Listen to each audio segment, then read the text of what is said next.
The Berbers, who call themselves the Amazigh, emerge in the earliest traces of North African prehistory, not as sudden arrivals, but as people whose presence is layered into the very soil of the Sahara and the Maghreb.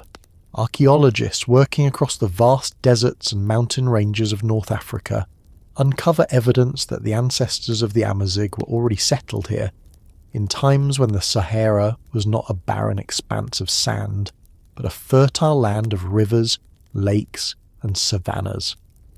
Between 10,000 and 6,000 years before our era, climatic shifts transformed the Sahara into what scholars describe as the Green Sahara, a landscape dotted with herds of antelope, giraffes, elephants, and cattle. Rock art preserved in Tassili Naja, in what is now southern Algeria, depicts pastoral communities, hunters armed with bows and women engaged in rituals, scenes that suggest complex societies with cultural traditions stretching far back into the Neolithic. These images show us that the earliest Amazigh ancestors were not wandering aimlessly through empty desert, but were part of a structured and thriving world. The material culture of these early Saharan people suggests innovation in tools, pottery, and the domestication of animals. Cattle, in particular, became central to the symbolism of these communities, depicted with elaborate attention to detail in thousands of engravings and paintings across Saharan rock shelters. This pastoral way of life shaped not only their economy but also their cosmology, for the survival of herds meant the survival of the people. Anthropologists argue that the earliest strands of Amazigh identity may already be visible in these prehistoric communities, for the emphasis on cattle, territorial memory, and local shrines persisted into later Amazigh traditions. As the Sahara began to dry after 6000 BCE, waves of desertification forced many of these communities to migrate northward toward the Mediterranean coast, the Atlas Mountains, and the fertile valleys of what would later be known as Numidia and Mauretania. This ecological shift created the foundation for the geographic distribution of the Amazigh that persists to this day, from the Rif in the north to the oases of the Sahara in the south, from the Atlantic coast to the Siwa oasis far to the east. What emerges from this movement is not a single homogeneous population, but a mosaic of tribes and clans tied by linguistic affinities and cultural practices, developing local variations while maintaining a broader sense of common heritage. Genetic studies conducted in the modern era reinforce the idea of deep continuity. Analysis of ancient remains from North Africa, such as those from the site of Tafaralt in Morocco, dating back around 15,000 years, reveals links between these populations and today's Amazigh-speaking peoples. The results suggest a remarkable degree of genetic persistence, despite millennia of external invasions and cultural overlays. The Amazigh are not recent arrivals to North Africa, but indigenous inhabitants whose roots predate the Egyptian pharaohs, the Punic traders, and the Roman legions. Their languages, part of the Afro-Asiatic family, stand as linguistic fossils preserving echoes of this antiquity, with structures and vocabulary that developed in parallel with ancient Egyptian and Semitic tongues, but retained their own distinctive form. The first identifiable cultural horizon tied to Proto-Amazigh communities is often described as the Capsian culture, named after the site of Gafsa in modern Tunisia, flourishing between 8000 and 4000 BCE. The Capsian people were skilled in microlithic stone tool production, created shell ornaments, and practiced burial rituals that suggest spiritual beliefs and social differentiation. Excavations at Capsian cemeteries reveal bodies buried with grave goods, red ochre staining, and evidence of collective rites, practices that resonate with later Amazigh traditions of ancestor veneration and sacred landscapes. While direct continuity is always difficult to establish across such vast stretches of time, the cultural signatures align with what would become enduring Amazigh patterns, a close tie between people, land, and ritual.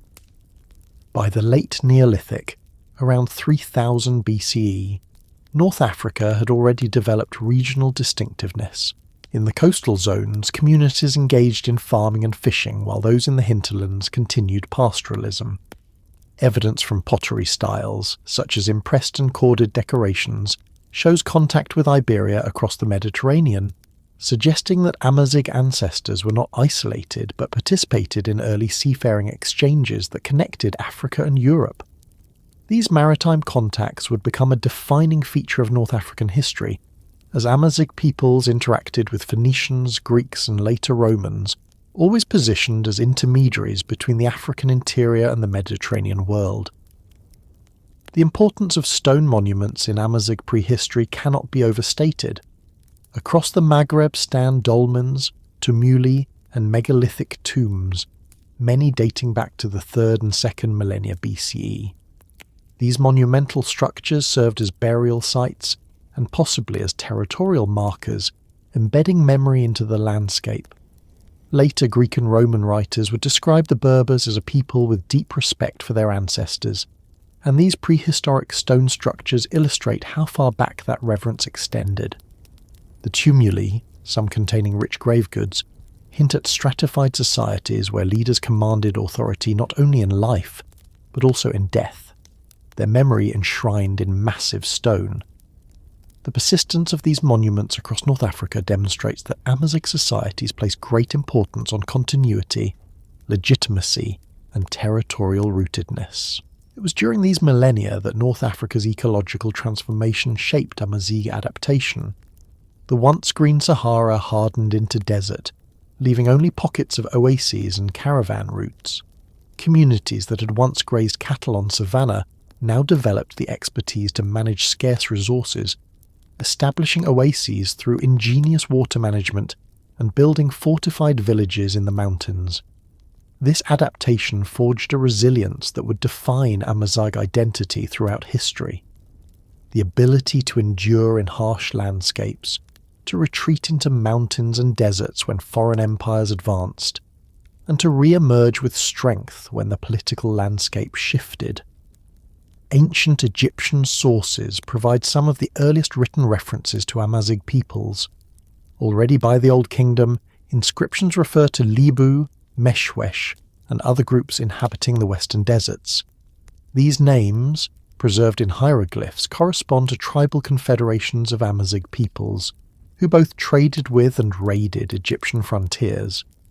The depictions show men with distinctive feathered headdresses and tattoos, features still associated with Amazigh cultural practices. By recording these groups, Egyptian scribes confirm that the Amazigh were recognized as a distinct presence in North Africa more than 4,000 years ago, standing on the periphery of the Nile civilization but never absorbed into it. What stands out in these early records is the persistence of Amazigh autonomy. Egyptian pharaohs attempted to control or incorporate the Libyan tribes, sometimes recruiting them as mercenaries, sometimes battling them as threats to the western frontier. Yet the Amazigh never ceased to maintain their own political organisation and cultural practices. This pattern, alternating between integration into larger empires and reassertion of independence, would recur throughout Berber history, from the armies of Carthage to the legions of Rome, from the caliphs of Islam to the colonial empires of Europe. This cycle of autonomy and accommodation was already visible in these first written testimonies. The Amazigh did not exist in isolation, but were part of broader currents of human movement across North Africa. The spread of domesticated barley, wheat and sheep from the Near East during the Neolithic reached Amazigh lands, yet local adaptations gave these crops and animals uniquely North African forms. The domestication of the donkey, believed to have occurred in the Nile Valley, spread westward and became crucial for caravan transport across the Sahara. By the 3rd millennium BCE, trans-Saharan exchange networks linked Amazigh communities with sub-Saharan Africa, trading gold, ivory and exotic goods long before the famous caravan routes of medieval times. These early trade circuits show the Amazigh not as peripheral nomads, but as central actors in the formation of Africa's long-distance economic systems. Language, though elusive in prehistoric context, provides another line of continuity. The reconstruction of Proto-Berber suggests that its speakers were already widespread across North Africa, by the first millennium BCE, but its roots likely extend much earlier. The survival of the Tifinagh script, used by Tuareg communities into modern times, points to an ancient literacy tradition that may stretch back to Libyco-Berber inscriptions found across Algeria, Morocco, and Libya. These inscriptions, some dating as early as the first millennium BCE, are not prehistoric, but they represent the culmination of a linguistic tradition that must have developed over many centuries, a testament to the Amazigh's commitment to preserving identity through written symbols, even when surrounded by larger empires with more dominant scripts. By the time Mediterranean civilizations began to take notice of North Africa, the Amazigh were already firmly established across the region. They were the farmers of fertile valleys, the shepherds of highland pastures, the traders of desert oases, and the raiders of frontier zones. The roots of this distribution lay in the prehistoric adaptations to a changing Sahara, in the burial mounds that marked ancestral territories, and in the cattle engravings of Tassili that spoke to a pastoral way of life as old as the first human settlements of the continent. The story of the Amazigh in prehistory, then, is not one of the people waiting to be discovered by others, but of a civilization that had already defined its identity, territory, and culture long before the arrival of foreign chroniclers. From the Green Sahara to the coastal plains, the Amazigh ancestors left behind an archaeological record of resilience, adaptation, and continuity. This deep past provides the foundation for understanding everything that follows, because the Amazigh carried these prehistoric experiences into their interactions with Egypt, with Carthage, and with Rome. The persistence of stone monuments, the continuity of burial traditions, the endurance of language, and the resilience to climatic upheaval. All of these formed the base upon which the later history of the Berbers would be built, and they remain visible threads running through the long and complex story that unfolds as Mediterranean powers begin to emerge on their horizon. The immense stretches of the Central Sahara preserve one of the richest archives of prehistoric art anywhere on Earth, an archive that speaks to the lives, beliefs, and environments of the people who would later be remembered as the Amazigh. Across plateaus like Tassili Najah in southern Algeria, the Akakis Mountains in Libya, and the massifs of the Central Desert, cliffs and rock shelters hold thousands of engravings and paintings left by generations who recorded their world not in written words but in images carved or painted into stone. These works, stretching across millennia from at least 9000 BCE to the first centuries of our era, provide the most direct evidence we have for the societies that thrived in the Sahara, when it was still a land of lakes and grasslands. The art is striking in both quantity and detail. At Tassili alone, more than 15,000 individual figures have been documented, representing animals, humans, ritual scenes, and geometric motifs. When French ethnographer Henri Lotte began his documentation in the 1950s, he famously described the plateau as the greatest art gallery on Earth. The depictions range from massive giraffes and elephants stretching across entire panels to delicate images of dancers in ceremonial garb, herders guiding cattle, and women adorned with jewellery. Each phase of the rock art corresponds to changes in climate, subsistence, and social life, offering a visual chronology of the Saharan past that complements archaeological remains and oral traditions. The earliest phase, often called the Wild Fauna period, dates to the 9th and 8th millennia BCE, when the Sahara was a green land dotted with rivers and savannas.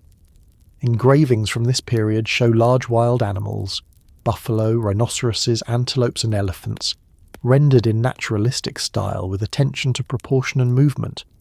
The artist carved them deeply into rock surfaces, suggesting ritual significance beyond mere record-keeping. Scholars interpret these images as reflecting both the abundance of game available to early Saharan hunters and the symbolic importance of these animals in cosmological systems. Just as Paleolithic cave art in Europe reveals the centrality of animal life to Ice Age hunters, the wild fauna engravings of the Sahara show that humans here oriented their spiritual and artistic energies toward the creatures that defined their survival. As the climate shifted and pastoralism spread, the imagery changed. Around 6000 BCE begins what is known as the Pastoral phase, one of the most iconic periods of Saharan rock art. Paintings and engravings from this era show domesticated cattle in herds, shepherds leading animals with ropes, and scenes of milking or ritual sacrifice. The cattle are drawn with exaggerated horns and decorated hides, emphasizing their symbolic and economic importance. Many scenes depict humans dancing in circular formations, perhaps ceremonies tied to fertility, rain, or community solidarity.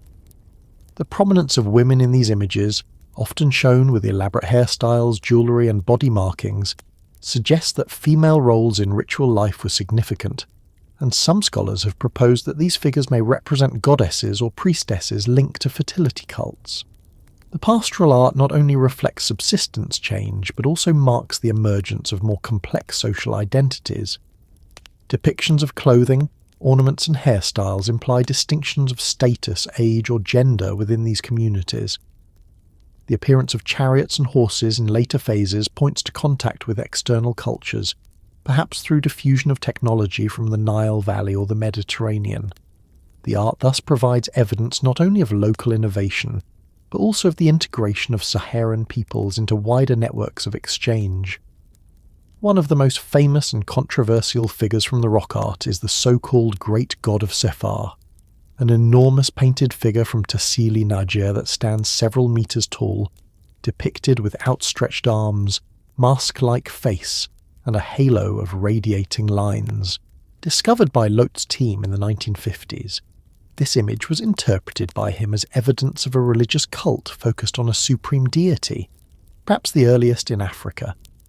Later scholars have criticised his interpretation as overly speculative, but the figure remains striking, a monumental representation that suggests ritual practice, shamanic vision, or mythological narrative.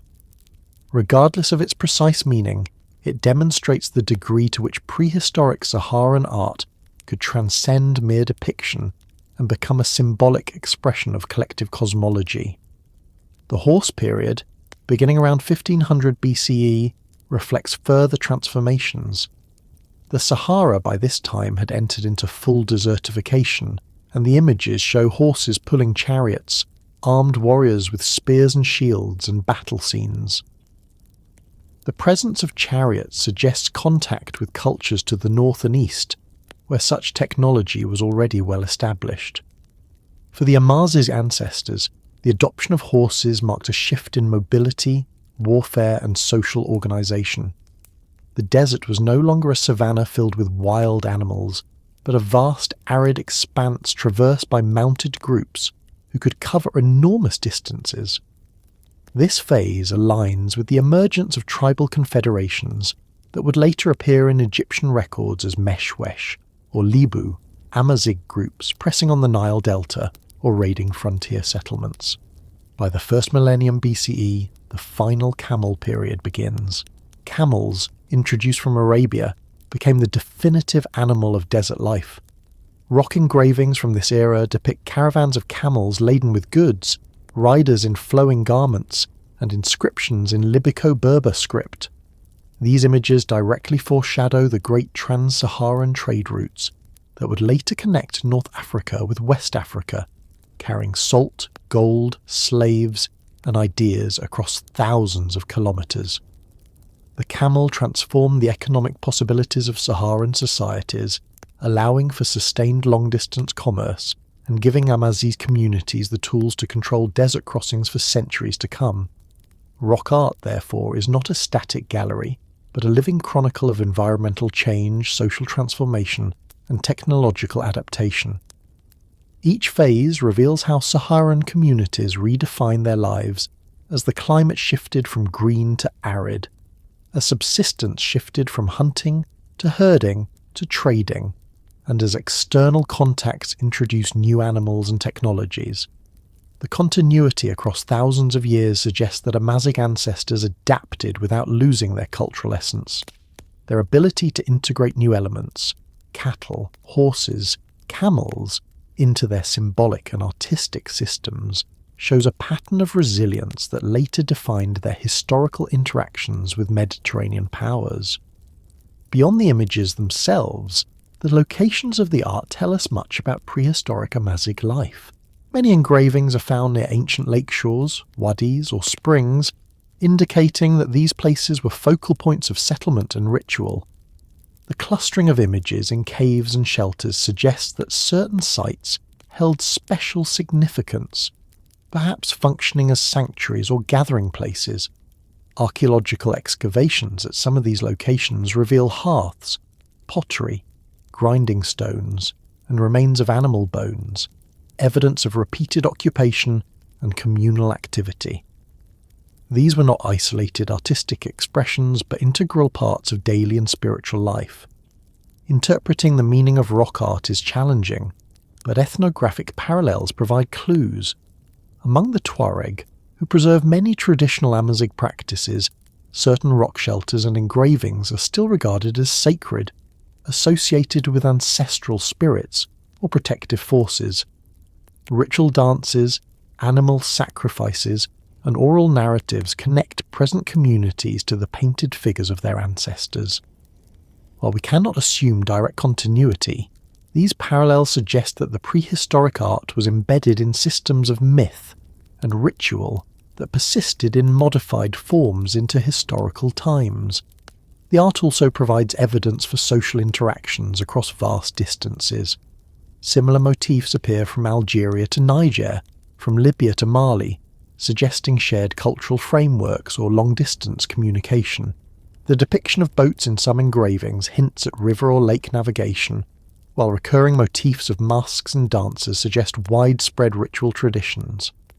These networks foreshadow the later confederations and alliances of Amazigh tribes that would dominate North African politics for millennia. The early Saharan civilizations revealed by rock art were not primitive bands of foragers, but complex societies capable of monumental expression, social organization, and long-distance connection. Archaeological surveys show that alongside rock art, these communities constructed stone monuments such as tumuli and megalithic alignments, built fortified settlements on high ground, and developed regional centres that may have functioned as proto-urban nodes. At Dar Tishit in modern Mauretania, dating from around 2000 BCE, archaeologists have uncovered stone villages with evidence of agriculture, storage facilities, and long-distance trade, demonstrating that sedentary life had emerged deep within the Sahel, long before external empires touched the region. These sites are often considered among the earliest urban traditions in West Africa, and they were part of the same broader cultural world that included the ancestors of the Amazigh. The legacy of the early Saharan civilizations is therefore twofold. On one hand, they reveal the cultural creativity of North Africa's indigenous peoples, and on the other, they provide the foundation upon which later Amazigh identity would be built. The cattle cults, the ancestor veneration, the desert mobility, and the symbolic use of animals all persisted in various forms into Amazigh historical traditions. Even as the Sahara hardened into desert and external empires pressed in from the Mediterranean and the Nile, the memory of this prehistoric abundance remained embedded in cultural memory, preserved in stories, rituals, and the art etched into stone. What is striking is the sheer duration of this continuity.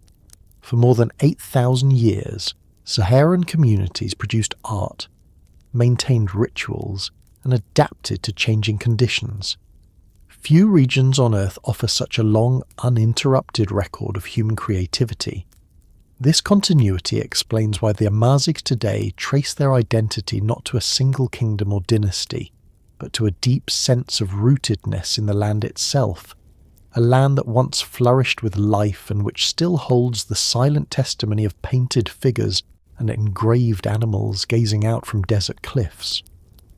The story of rock art and early Saharan civilizations leads naturally into the next phase of Amazigh history, when these indigenous societies came into contact with the rising powers of the Nile Valley. Egyptian inscriptions began to record the presence of Libyan tribes on their western frontier, marking the transition from prehistoric communities expressed in images to historical peoples named in written sources. The Amazigh were about to step from the world of painted hunters and herders into the world of pharaohs, dynasties and Mediterranean politics, carrying with them the memory and resilience forged in the Green Sahara. When the civilizations of the Nile began to expand their gaze beyond the fertile floodplain, they encountered to the west a wide zone of tribes and semi-nomadic peoples whose descendants would later be known as the Amazigh. In Egyptian records dating from the Old Kingdom onward, these groups appear as the Libu, the Tehenu, the Meshwesh, and others, occupying the deserts and oases that lay between the Nile Valley and the Mediterranean coast. For the Egyptians, they were both neighbours and adversaries, sometimes allies in trade or recruited as mercenaries, sometimes raiders pressing against the western frontier. These written accounts represent the first moment when the Amazigh ancestors step fully into recorded history, no longer only visible through rock engravings but through names, battles, treaties and dynastic politics. The earliest references, dating back to the 3rd millennium BCE, describe the Tehenu, a people of the western desert who appear in tomb scenes and inscriptions. Depicted with feathered headdresses, tattoos and distinctive clothing, they were recognised as different from Egyptians but clearly part of the same cultural landscape. Their presence in Egyptian art is not incidental. They were considered significant enough to be portrayed among the groups that shaped Egypt's understanding of its frontiers. Archaeological finds in the western oases, pottery styles, burial tumuli and rock art correspond closely to these depictions, suggesting that the Egyptian scribes were describing real and organised groups with stable traditions. By the New Kingdom, around the 2nd millennium BCE, Egyptian encounters with Amazigh peoples intensified. The Libu and Meshwesh are mentioned repeatedly in military campaigns, often as raiders entering the Nile Delta, or as mercenaries employed by pharaohs. The word Libu, which gives us the later name Libya, referred originally to one of these tribal confederations, while the Meshwesh appear to have been a more cohesive and powerful grouping. They were pastoralists, moving with cattle across the coastal zones of what is now Libya and western Egypt, but they were also capable of organising armies that challenged Egyptian control of the frontier. Egyptian reliefs and inscriptions depict these Westerners with a consistent set of attributes. Tall figures with light skin, feathered plumes rising from their headbands, and long cloaks patterned with geometric motifs. Their hairstyles, often shown as long and braided, and their use of tattoos distinguish them clearly from other neighbouring peoples. These details are significant because they suggest continuity with later Amazigh traditions, where feathers, tattoos, and geometric textile patterns remain markers of identity. The Egyptians, who were meticulous in their depictions of foreign groups, were thus preserving the earliest visual record of Amazigh culture in the historical era. Conflicts between Egypt and the Amazigh tribes escalated during the Late Bronze Age, a period of instability across the eastern Mediterranean. Around 1200 BCE, the so-called Sea Peoples Crisis brought waves of invasions and migrations that destabilized empires from Anatolia to Canaan. The Amazigh tribes, particularly the Libu and Meshwesh, were part of this turbulent movement. In the reign of Merneptah, the son of Ramses II, inscriptions describe a major invasion in which Libyan groups allied with Sea Peoples attempted to penetrate deep into Egypt. Although the Egyptians claimed victory, the pressure from the west did not cease. Over the following centuries, Amazigh tribes settled increasingly within the Nile Delta. Egyptian rulers, recognizing both the threat and the usefulness of these warriors, employed them as mercenaries and granted them lands. Over time, the Amazigh military leaders integrated into Egyptian society, intermarried with local elites, and rose in influence. By the 11th century BCE, this process culminated in the rise of Amazigh dynasties that ruled Egypt itself. The most notable was the 22nd dynasty, often called the Libyan dynasty, founded by Shoshenq, a chief of the Meshwesh who had risen through Egypt's military ranks, seized power around 945 BCE and established a dynasty that ruled for nearly 2 centuries. His reign is remembered not only for consolidating power in Egypt, but also for campaigns into the Levant, where he appears in the biblical record as Shishak, the pharaoh who invaded Jerusalem. The fact that a Berber chieftain could become pharaoh of Egypt illustrates both the resilience and adaptability of the Amazigh, who were able to move from desert tribal confederations to the pinnacle of one of the world's greatest civilizations.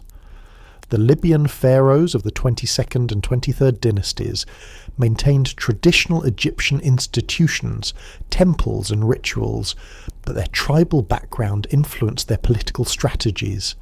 They relied heavily on kinship networks, appointing family members to powerful priesthoods and provincial governorships, a practice rooted in Amazigh clan structures. Egyptian sources sometimes criticize this approach as leading to fragmentation, but it reflects the Amazigh emphasis on extended family authority. Even while ruling Egypt, these dynasties preserved traces of their heritage. The integration of Amazigh dynasts into Egyptian civilization had long-term consequences for North African history. It established a precedent for Amazigh rulers to participate in larger imperial systems while maintaining distinctive traditions. It also reinforced the close connection between Egypt and the Western deserts, ensuring that the Amazighs were never entirely outside the Nile's sphere of influence. The flow of goods, soldiers, and ideas across this frontier created a cultural blending that would echo in later centuries when Amazigh kingdoms interacted with Rome, Byzantium and Islam. While the dynasties of the Nile are well documented, the Amazigh of the desert and coastal zones maintained their own centres of power that were only partially recorded by Egyptian scribes. Archaeological evidence from sites in Libya, Tunisia and Algeria reveals the presence of local chiefs buried with elaborate grave goods, including weapons, jewellery, and imported items from Egypt and the Mediterranean. These findings suggest that Amazigh rulers controlled trade routes and commanded authority over large territories. The oases of the Western Desert, particularly Siwa, became important nodes of settlement and ritual. Siwa's oracle of Amun, which would later be visited by Alexander the Great, likely had deep Amazigh roots, serving as a sacred centre long before Greek or Macedonian armies crossed the desert. The relationship between the Amazigh and Egypt was therefore complex, oscillating between conflict and integration. At times, the tribes were seen as dangerous raiders to be repelled. At other times, they were indispensable allies and even rulers. This duality reflected the broader Amazigh pattern throughout history. Outsiders often underestimated them as nomads or barbarians, only to discover their capacity to adapt, integrate, and even dominate. Beyond Egypt's borders, Amazigh communities continued to develop their own political structures. The coastal zones of what is now Libya hosted kingdoms that maintained contact with both the Nile Valley and the Mediterranean. Later Greek sources would describe the region as home to powerful chiefs and federations, some of which had sacred connections to the land that Egyptian scribes only hinted at. These early polities formed the foundation for later kingdoms like Numidia and Mauretania, but their origins stretch back to this period when Amazigh identity was already shaped by interactions with the great civilization to their east. The significance of this era lies not just in the dynasties or battles recorded in Egyptian hieroglyphs, but in the way the Amazigh began to establish themselves as historical actors recognized by other powers. From the Tehenu in the Old Kingdom to the Meshwesh who founded dynasties, the Amazigh emerged as both part of and apart from Egypt. They were close enough to influence and be influenced, but distinct enough to retain their own traditions. This balance between integration and autonomy would define their role for millennia. As Egyptian power waned after the New Kingdom, the Amazigh turned increasingly toward the wider Mediterranean. Contacts with Phoenicians, who founded Carthage on the Tunisian coast, would soon open a new chapter in Amazigh history.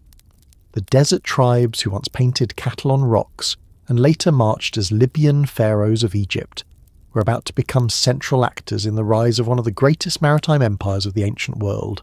The Amazigh story thus continues, shifting from the Nile frontier to the harbours and colonies of the central Mediterranean, where their lands, peoples and traditions would shape the destiny of Carthage and Rome alike. When the Phoenicians began sailing westward from the Levant in the first millennium BCE, they were not entering an empty coast, but one already populated by Amazigh communities who controlled the fertile valleys, mountain passes and desert routes of North Africa. These seafarers from Tyre and Sidon established outposts along the coastline, seeking safe harbours and access to trade. The most important of these foundations was Carthage, founded according to tradition around 814 BCE by Queen Dido, though archaeology suggests that the settlement emerged gradually as part of a network of Phoenician colonies. From its earliest days, Carthage was shaped by its interaction with the Amazigh, who provided land, labour, food and military support, making the city far more than a foreign transplant. It became a hybrid civilization rooted in North African soil. The relationship between Carthage and the Amazigh was one of both cooperation and tension. The Phoenicians brought maritime skills, long-distance trade connections and urban institutions. The Amazigh provided agricultural surpluses from the hinterlands, raw materials such as grain, livestock and metals, and the manpower to defend or expand Carthage's influence. Archaeological excavations reveal how Amazigh pottery styles blended with Phoenician imports, how local deities merged with Canaanite gods, and how burial practices adapted to new cultural influences.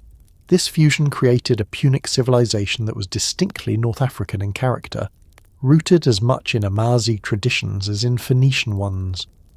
Carthage rapidly expanded its influence along the coast, establishing colonies in Tunisia, Algeria, Morocco, and beyond. Each of these colonies relied on nearby Amazigh communities for resources and alliances. In many cases, the Amazigh maintained control of the land while the Carthaginians controlled the ports, creating a symbiotic relationship between maritime and inland power. The Carthaginians, skilled traders, connected these resources to Mediterranean markets, while the Amazigh ensured the flow of goods from the interior. Salt, gold, ivory and slaves came from trans-Saharan routes, while agricultural products such as wheat, olives and wine sustained the urban population. Without Amazigh's participation, Carthage could not have become the dominant force it did. The Carthaginian state was structured around its powerful navy and merchant fleet, but its armies relied heavily on Amazigh soldiers. Punic inscriptions and classical writers emphasize the role of Amazigh cavalry, renowned for their speed and maneuverability. Lightly armed, riding without saddles or stirrups, these horsemen became one of the most feared units of the Carthaginian military machine. When Hannibal led his famous campaign across the Alps against Rome in the 3rd century BCE, much of his cavalry consisted of Amazigh riders, whose tactics harassed Roman legions and gave Carthage repeated victories in the early years of the war. Their effectiveness was so great that Rome eventually sought to recruit Amazigh allies for itself, a recognition of their indispensable role in Mediterranean warfare. The political relationship between Carthage and Amazigh communities was complicated. In some cases, Amazigh chiefs allied themselves with Carthage and benefited from trade, tribute or military command. In other cases, they resisted Punic dominance, leading to uprisings that threatened the stability of the state. One of the most significant revolts occurred in the aftermath of the First Punic War, when Carthage, weakened by defeat against Rome, struggled to pay its mercenaries. Amazigh troops who had fought in Carthage's service joined other discontented soldiers in what became known as the Mercenary War, or the Libyan War, nearly toppling Carthage itself. For 3 years, from 241 to 238 BCE, Carthage fought desperately against its own former soldiers, many of them Amazigh, who had turned against their Punic commanders. The brutality of this conflict revealed the underlying tensions between Carthaginian urban elites and the Amazigh majority who supplied the manpower and resources. Despite such conflicts, the cultural blending continued. The Punic religion, centered on gods such as Baal Hammon and Tanit, absorbed elements of Amazigh beliefs. Baal-Hamon, often depicted as a bearded deity associated with fertility and weather, bears striking similarities to Amazigh sky gods, while Tanit, the great goddess of Carthage, may have drawn from local traditions of female deities linked to fertility and protection. Archaeological finds in the Maghreb show shrines and altars where Punic and Amazigh practices merged, with inscriptions in Libyco-Berber script appearing alongside Punic dedications. Even as Carthage projected power across the seas, it remained embedded in the cultural landscape of North Africa. The rise of Carthage also transformed the Amazigh economy. Agricultural production expanded in the fertile plains of Tunisia and Algeria, with Amazigh farmers cultivating grain, vines, and olives that fed the urban population and supplied export markets. Carthaginian engineering introduced new agricultural techniques, irrigation systems, and tools that were adopted by Amazigh communities. The wealth generated by this agricultural surplus allowed Amazigh chiefs to accumulate power, build fortified settlements, and commission their own monumental tombs. The famous Medraken in Algeria, a massive stone mausoleum dating to the 3rd century BCE, testifies to the emergence of powerful Amazigh kings alongside Carthage. The geopolitics of the Western Mediterranean drew Carthage and the Amazigh into larger conflicts with Rome. During the Punic Wars, Amazigh rulers had to navigate a complex web of alliances. Some, like Masinissa of Numidia, shifted their allegiance from Carthage to Rome at crucial moments, reshaping the balance of power. Masinissa, who began as an ally of Carthage, ultimately sided with Rome during the Second Punic War. His decision proved decisive, as his cavalry supported Scipio Africanus in the Battle of Zama in 202 BCE, where Hannibal was finally defeated. In return, Rome rewarded Masinissa with recognition as King of Numidia, laying the foundation for an Amazigh kingdom that would dominate North Africa for the next century. The story of Carthage, therefore, cannot be told without the Amazigh. They were the farmers who produced its food, the soldiers who fought its wars, the traders who supplied its markets, and the rulers who both allied with and resisted its authority. The Punic civilization that flourished between the 9th and 2nd centuries BCE was as much a North African phenomenon as a Phoenician one.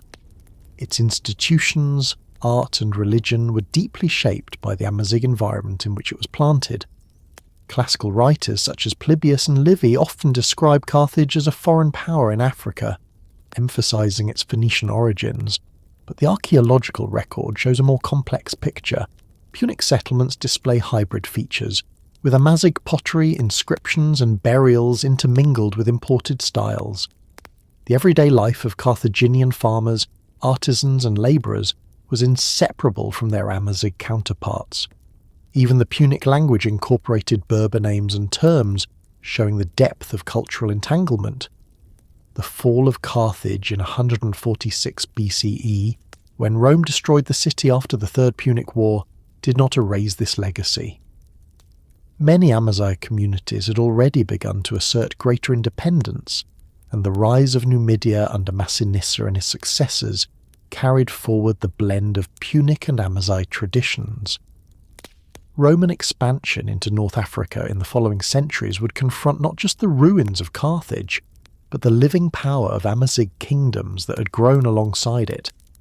The foundations laid during the Carthaginian period shaped the trajectory of Amazigh history in profound ways. They introduced North Africa to large-scale urbanization, integrated it into Mediterranean trade networks, and established patterns of alliance and resistance that would recur under Roman, Byzantine, and Islamic rule. The Amazigh were not passive subjects of Carthage, but active participants and shapers of this maritime power. Their cavalry thundered across battlefields from Spain to Italy. Their chiefs negotiated with Rome and Carthage alike, and their farmers sustained the cities that dotted the coast. From the harbours of Carthage to the tombs of Numidian kings, the fusion of Phoenician and Amazigh traditions created a civilization that was both African and Mediterranean. This hybrid legacy would endure even after Carthage's destruction. carried forward by Amazigh dynasties that learned to balance local traditions with the demands of great empires. As Rome tightened its grip on the Western Mediterranean, the Amazigh would once again find themselves at the crossroads of empire, navigating between cooperation and defiance, building kingdoms that stood as both allies and adversaries of the new superpower. The destruction of Carthage in 146 BCE left a power vacuum in North Africa, and into that space stepped the Amazigh kingdoms that had grown alongside Punic civilization. Chief among them was Numidia, a political entity that for the first time in recorded history brought together multiple Amazigh tribes under the authority of a single monarch. Numidia was not born overnight. It emerged gradually during the Punic Wars, when the rivalry between Rome and Carthage gave ambitious Amazigh leaders opportunities to expand their power. At the centre of this transformation stood Masinissa, the king whose reign established Numidia as a lasting force in the ancient Mediterranean world. Masinissa began his career as an ally of Carthage. Born around 238 BCE into the Masinissa, one of the eastern Numidian tribes, he was trained in warfare and diplomacy in the Punic orbit. His early campaign supported Carthage in Iberia, where Hannibal was waging war against Rome. Yet Masinissa was also pragmatic, and as the balance of power shifted, he recognised that Rome's ascendancy offered greater prospects.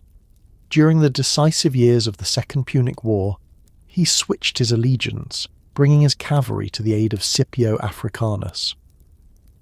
At the Battle of Zama in 202 BCE, Masinissa's Numidian horsemen played a critical role, outflanking Hannibal's forces and ensuring Rome's victory. Rome rewarded Masinissa handsomely. He was recognised as king of a unified Numidia, ruling over both his own Massili and the rival Massaicili, whose king Syphax had been defeated and captured. For the first time, the disparate Amazigh tribes of the central Maghreb were brought under a single throne, creating a kingdom that stretched from modern Algeria into Tunisia. Masinissa established his capital at Ceuta, a city that became a hub of Amazigh and Mediterranean culture. From there, he embarked on a reign that would last more than 50 years, shaping Numidia into a durable state. Masinissa's policies reveal both his Amazigh heritage and his adoption of Mediterranean models.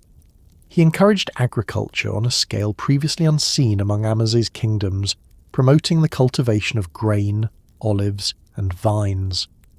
Roman writers like Sallust and Livy note that Numidia became a breadbasket, producing surpluses that could supply armies and cities. This transformation did not erase the pastoral traditions of the Amazigh, but it added a layer of settled farming that strengthened the kingdom's economy. Masinissa introduced administrative reforms, minted coinage bearing his name, and fostered urban growth. Ceuta and other cities became centres of trade where Punic, Amazigh and Roman influences blended. The military remained central to Numidia's identity. Numidian cavalry had already earned a reputation as the finest light horsemen of the ancient world. Their tactics emphasized speed, flexibility and harassment, using javelins and quick maneuvers to exhaust heavier opponents. Roman generals admired and feared them in equal measure.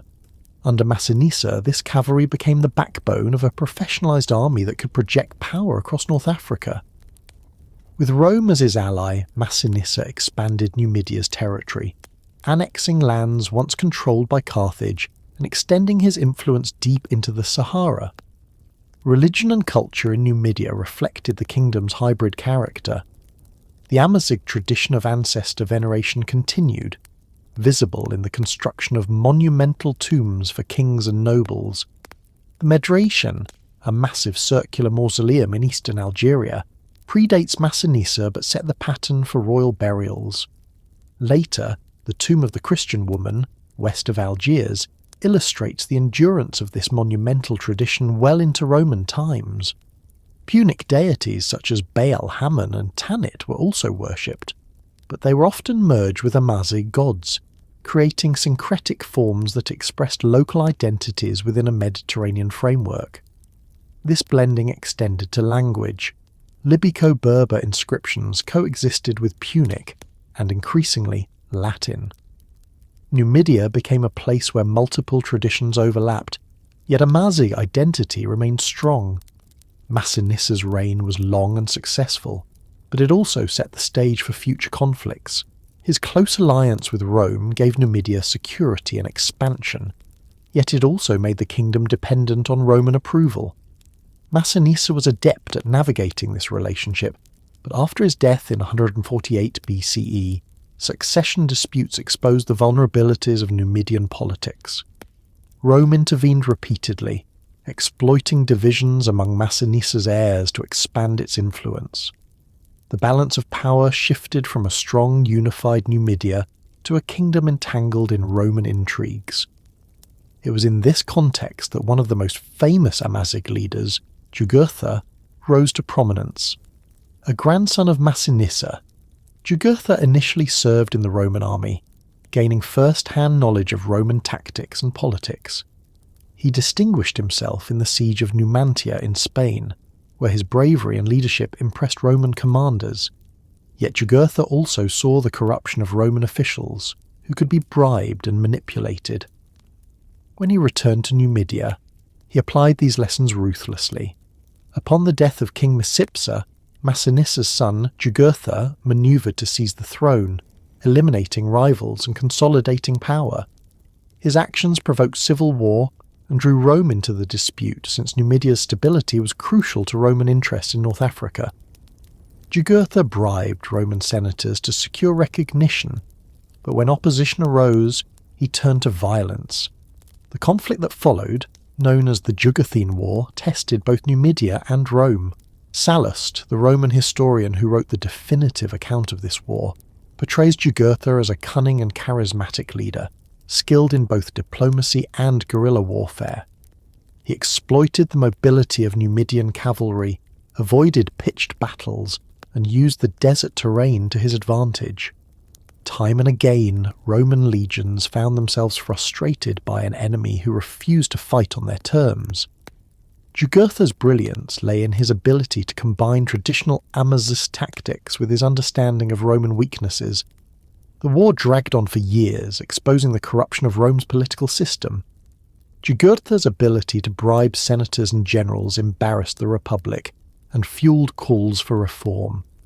Eventually, the Romans adapted, sending generals like Gaius Marius, who pursued more aggressive campaigns.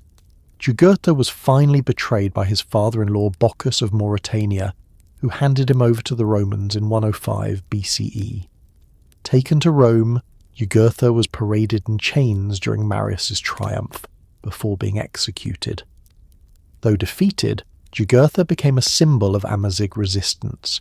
His defiance against Rome demonstrated that Numidia was not a passive client state, but a kingdom capable of challenging even the most powerful empire of its age.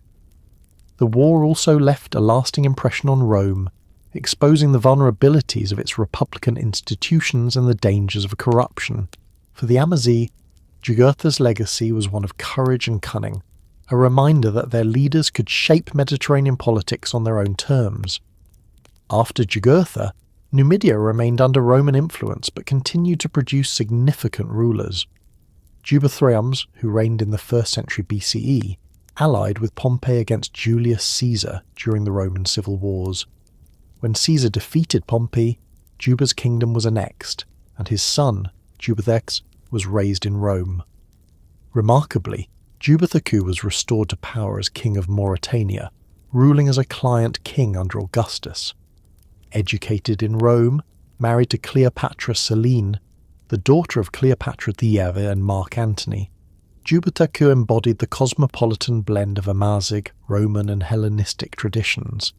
His reign produced flourishing cities, monumental architecture, and scholarly works that made Mauretania a cultural bridge between Africa and the Mediterranean. Numidia's story illustrates the adaptability of Amazigh's kingship.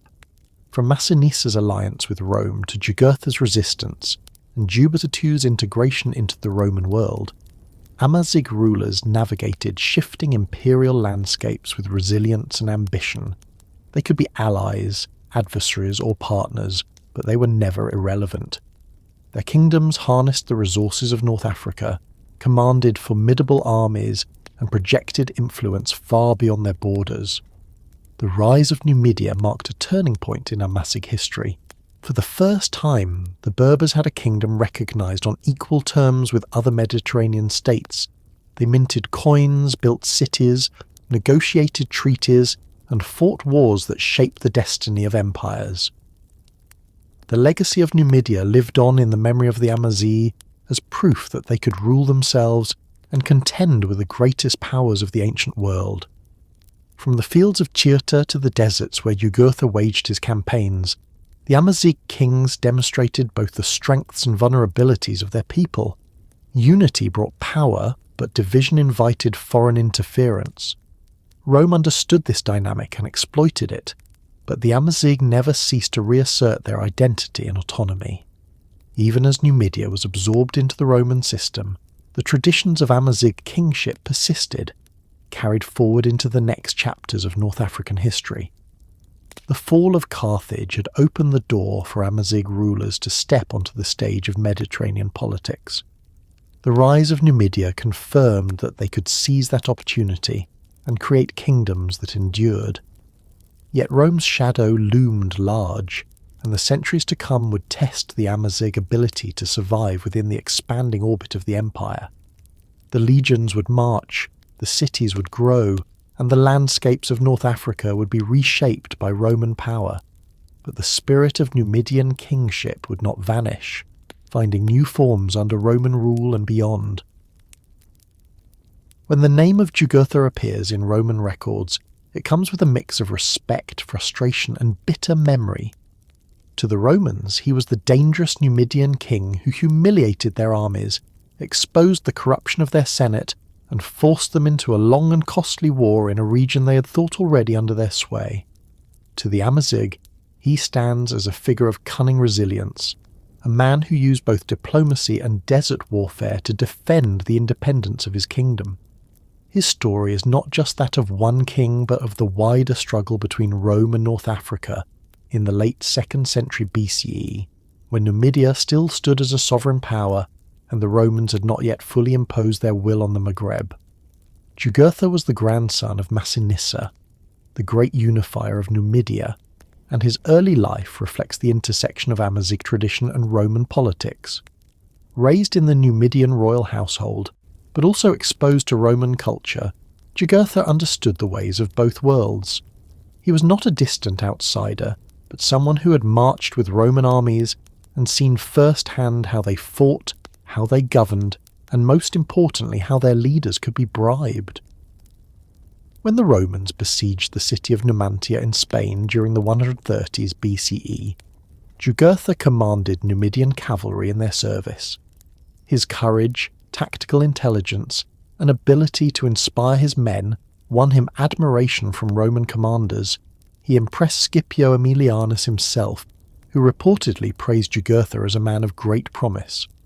But Scipio also warned that such a man, if ever placed in power, would become dangerous to Rome.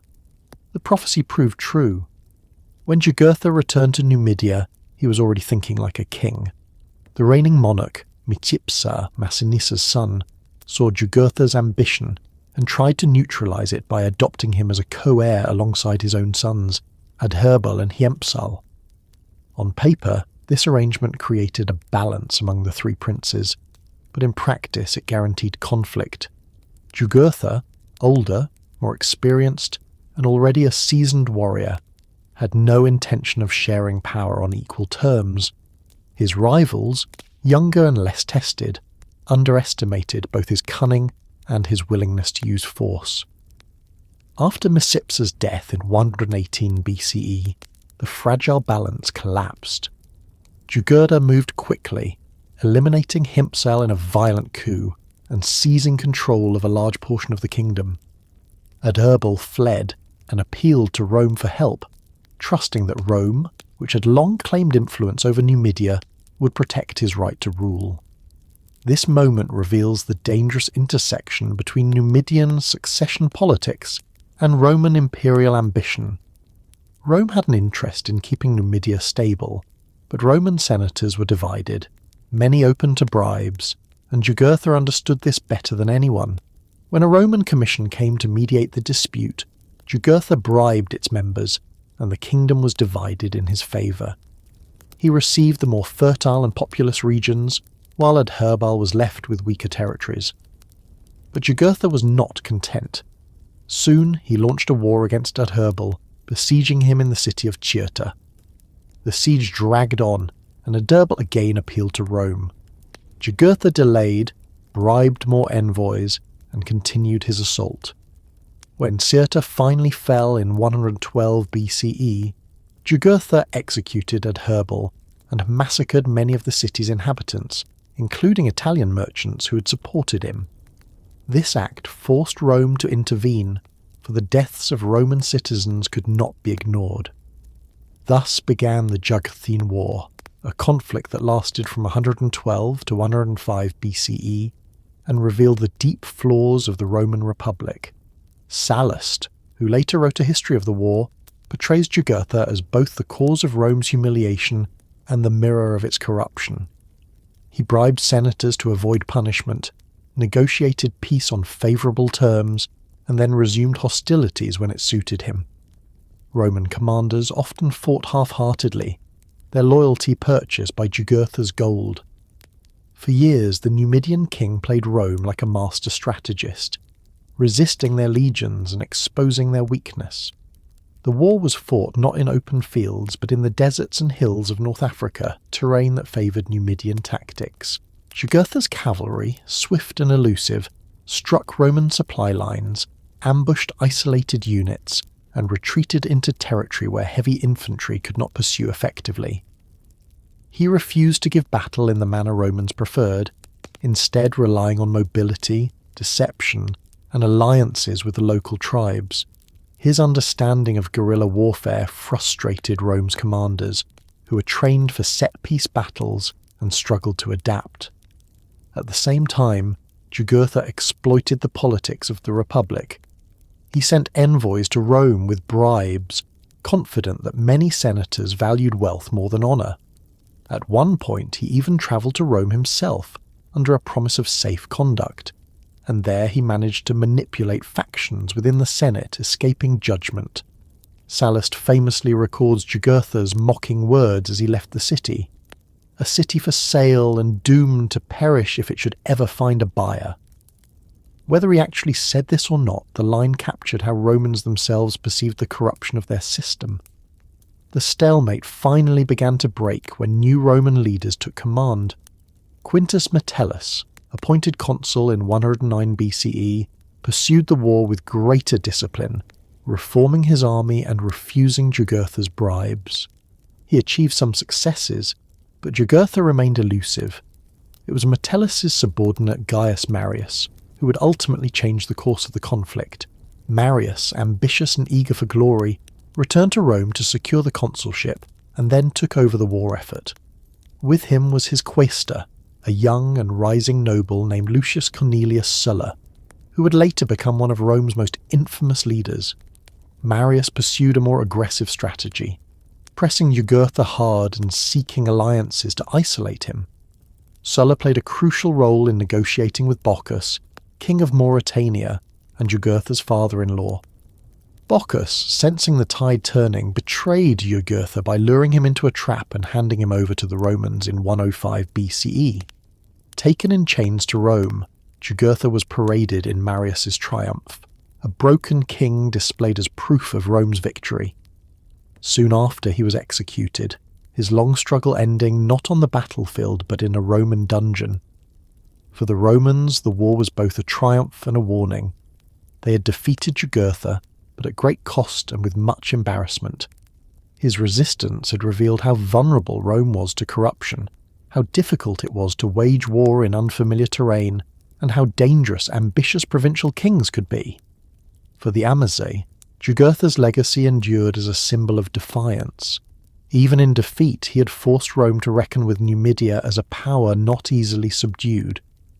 Numidia itself did not vanish after Jugurtha's capture. Rome restructured the kingdom, dividing it, installing client kings and tightening its influence. Yet the traditions of Amazigh's kingship persisted, and new rulers emerged who continued to shape the destiny of North Africa. Among them was Jugurtha I, who a generation later would again challenge Rome during its civil wars.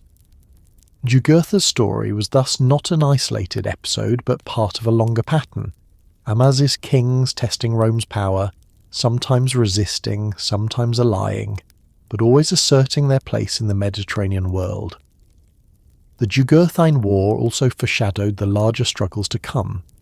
Rome's victory over Jugurtha marked its growing dominance in Africa, but it also exposed the cracks in the Republic that would eventually lead to civil wars. Figures like Marius and Sulla, who cut their teeth in Numidia, would carry the lessons of Africa back to Rome, reshaping its politics in violent ways. In this sense, Jugurtha's war was not only a North African struggle, but a turning point in Roman history itself. For the Amazigh, the memory of Jugurtha remained tied to the wider narrative of resistance against foreign domination. His ability to unite tribes, outwit legions, and manipulate empires reflected the resilience of Amazigh leadership. Though Rome would eventually impose greater control, the spirit of defiance lived on in later revolts, in the rise of Mauretanian kings, and even in the struggles against Byzantine and Arab armies centuries later.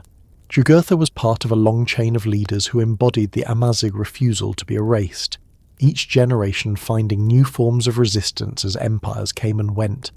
From the rocky hills of Numidia to the marble streets of Rome where he met his end, Jugurtha's story embodies the clash between a resilient indigenous kingdom and a rising global power. It is the story of how Amazigh kingship confronted Rome, how desert cavalry confounded disciplined legions, and how one man's cunning revealed the weaknesses of the most celebrated republic of the ancient world. The struggle did not end with his death. It shifted, evolved, and continued as Rome pressed deeper into Africa, encountering new kings, new revolts, and new challenges from the people who had once ridden with Masinissa and followed Jugurtha into battle. While Numidia commanded the centre of the Maghreb and often bore the brunt of direct Roman confrontation, further west stretched another great Amazigh kingdom, Mauretania. Its lands covered much of present-day Morocco and western Algeria, bounded by the Atlantic Ocean to the west, the Rif and Atlas Mountains inland, and the Mediterranean coastline to the north. The name Mauretania comes from the Maori, an Amazigh people whose identity became known to Greeks and Romans long before the kingdom itself took firm shape. Unlike Numidia, which was drawn directly into the struggle between Carthage and Rome, Mauretania's development was somewhat more gradual, evolving into a crucial counterweight that balanced its independence with careful diplomacy. The Maori tribes had long been present in the western Maghreb, their roots reaching back to the prehistoric traditions of rock art, megalithic monuments, and pastoral settlements. By the first millennium BCE, they were organised into confederations capable of exerting control over wide territories. The geography of Mauretania gave them both advantages and challenges: fertile coastal plains suitable for agriculture, mountain refuges that could resist invasion, and desert routes that connected them to trans-Saharan trade. Yet its distance from the eastern Mediterranean meant that Mauretania was often peripheral in the early records of Egyptians and Carthaginians. Only when Carthage expanded westward did the Maori enter the orbit of Mediterranean power, supplying resources and mercenaries much as their Numidian cousins did further east. By the 3rd and 2nd centuries BCE, as Carthage and Rome clashed, Mauretania grew more visible in the written sources. Kings such as Bocchus Thias emerged as rulers who could negotiate with great powers while still commanding the loyalty of tribal confederations. Bocchus, who reigned during the Jugurthine War, initially allied himself with Jugurtha through marriage, for Jugurtha had wed his daughter. But when Rome's pressure mounted, Bocchus calculated that alliance with the Republic would serve his interests better. It was he who ultimately betrayed Jugurtha, luring him into an ambush and delivering him to Sulla. This act, though remembered as treachery, was a shrewd political move that secured Bocchus's throne and won him Roman recognition. The choice reveals much about the position of Mauretania. Unlike Numidia, which had to confront Rome directly, Mauretania could play the role of kingmaker on its own terms, aligning itself with whichever side seemed strongest. Bocchus understood that resistance would likely bring devastation, while calculated cooperation could bring stability. His decision set the tone for how Mauretanian rulers would navigate their relationship with Rome, not by outright defiance, but by strategic accommodation. This approach did not make them Roman puppets, however. The kings of Mauretania maintained their own authority, traditions and armies, and Rome, stretched thin across its provinces, often preferred to leave them in place as client rulers. After Jugurtha's defeat, Rome's grip tightened on Numidia, but Mauretania remained semi-independent. Bocchus expanded his territory, securing lands eastward and consolidating his dynasty. His successors inherited a kingdom that was increasingly tied to Rome, but still governed by Amazigh kingship. The balance lay in the ability of Mauretanian rulers to present themselves as loyal allies while maintaining control over their internal affairs. In this sense, Mauretania became a buffer zone, protecting Rome's African provinces from the Atlantic frontier while preserving Amazigh sovereignty in the west. One of the most remarkable figures to emerge from this tradition was Juba II, the son of Juba I of Numidia. Juba I had fought against Julius Caesar in alliance with Pompey during Rome's civil wars, and was defeated at the Battle of Thapsus in 46 BCE. His kingdom was annexed, and his young son Juba II was taken to Rome as a captive. There he was raised not as a prisoner, but as part of the Roman aristocracy, educated in literature, philosophy and politics. In time, Augustus restored him to power, not in Numidia, but in Mauretania, marrying him to Cleopatra Selene, the daughter of Cleopatra VII and Mark Antony. This union symbolized the blending of African, Roman and Hellenistic worlds in the figure of an Amazigh king. Juba II's reign, which lasted from the late 1st century BCE into the 1st century CE, transformed Mauretania into a flourishing client kingdom. He built cities, encouraged trade, and sponsored cultural projects that reflected his cosmopolitan background. His capital at Isle, renamed Caesarea in honour of Augustus, became a showcase of Roman-style architecture with theatres, temples and harbours, but it remained deeply tied to Amazigh's traditions. Juba II was not only a king, but also a scholar, writing works on history, geography and natural science that were cited by later Roman authors like Pliny the Elder.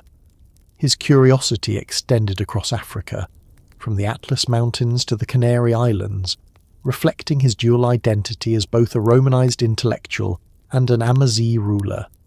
Cleopatra Selene, his queen, brought with her the prestige of Ptolemaic Egypt, and together they created a court that embodied the multicultural nature of the Mediterranean. Coins minted under their reign show both Amazigh and Hellenistic symbols, demonstrating how Mauretania positioned itself as a bridge between Africa and Rome. The kingdom prospered under their leadership, its agricultural wealth, fisheries, and trade routes supplying goods not only to Rome, but also across the broader Mediterranean. Yet even under this veneer of prosperity, the tension between autonomy and Roman oversight persisted. Mauretanian kings ruled as client monarchs, their authority recognized but ultimately dependent on Roman favour. When rulers acted outside Rome's interests, the consequences could be severe. This reality became clear under Juba II's son, Ptolemy of Mauretania. Though he inherited his father's throne and maintained close ties with the imperial court, he eventually fell victim to the suspicion of the Emperor Caligula. In 40 CE, Ptolemy was summoned to Rome and executed, accused of either arrogance or disloyalty. His death marked the end of the Mauretanian dynasty. With Ptolemy's execution, Rome annexed Mauretania directly, dividing it into provinces that would be governed by imperial officials. The transition was not smooth. Revolts broke out as Amazigh tribes resisted the imposition of Roman rule. Tacfarinas, a Numidian rebel leader in the early 1st century CE, launched a long guerrilla campaign against Roman forces, drawing support from Mauretanian tribes as well. The Roman legions struggled to suppress this resistance, which demonstrated that the spirit of independence had not been extinguished even after the client monarchy was dissolved. Mauretania's annexation did not erase Amazigh identity.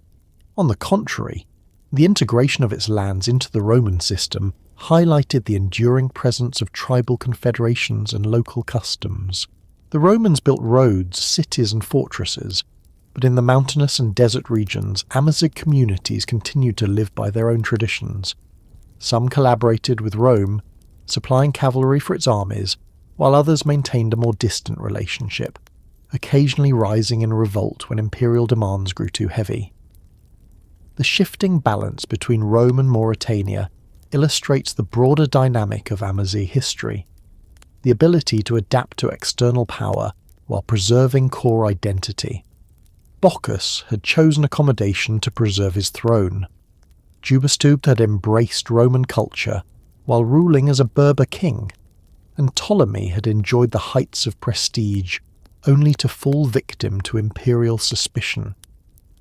Each episode demonstrates the delicate tightrope walked by Amazigh rulers who sought to engage with Rome without being swallowed by it. The annexation of Mauretania also shifted the strategic balance of the Mediterranean. Rome now controlled the entire North African coast from Egypt to the Atlantic, securing its grain supplies and trade routes. Yet beneath this imperial facade, Amazigh resistance continued to simmer, expressed in revolts, banditry, and the persistence of tribal autonomy. The mountains and deserts remained strongholds of independence, places where Rome's legions could not easily penetrate. In the centuries that followed, Mauretania became both a frontier and a foundation of Roman Africa. Its cities flourished with Roman theatres, baths and forums, yet its hinterlands remained Amazigh at heart. The cavalry that had once ridden for Jugurtha and Masinissa now served in Roman legions, stationed as far away as Britain and the Danube. The Amazighs were both subjects and soldiers of the empire, integrated yet never fully assimilated. The story of Mauretania, then, is not one of simple conquest, but of shifting balances. Between kings and emperors, between cooperation and rebellion, between Roman institutions and Amazigh traditions. It reveals the adaptability of Amazigh leadership, able to navigate alliances and dynasties across centuries, and it foreshadows the resilience that would carry them through later encounters with Byzantium, Islam and European colonialism. From the betrayals of Bocchus to the scholarship of Juba II, from the wealth of Caesarea to the revolts that followed Ptolemy's death, Mauretania embodied the complexities of Amazigh kingship under the shadow of Rome. The kingdom stood as both a participant in the Roman world and a guardian of Amazigh autonomy, a duality that defined North Africa's role in antiquity and prepared the ground for the transformation still to come as Christianity, new tribal confederations and shifting empires reshape the Maghreb. The kings and generals of Numidia and Mauretania appear most often in the written histories of Rome and Carthage, but behind those rulers stood entire societies whose rhythms of daily life shaped the endurance of Amazigh identity. Understanding the world of the Amazigh people in antiquity requires looking beyond the battles and dynasties into the villages, farms, herds, markets and rituals that sustained them. Archaeology, classical accounts, and surviving traditions together reveal a world that was both deeply tied to the land and remarkably flexible, capable of adapting to foreign influences while preserving its own distinct character. The landscape of North Africa shaped Amazigh life at every level. Along the Mediterranean coast, fertile plains allowed farming communities to cultivate wheat, barley, olives and vines.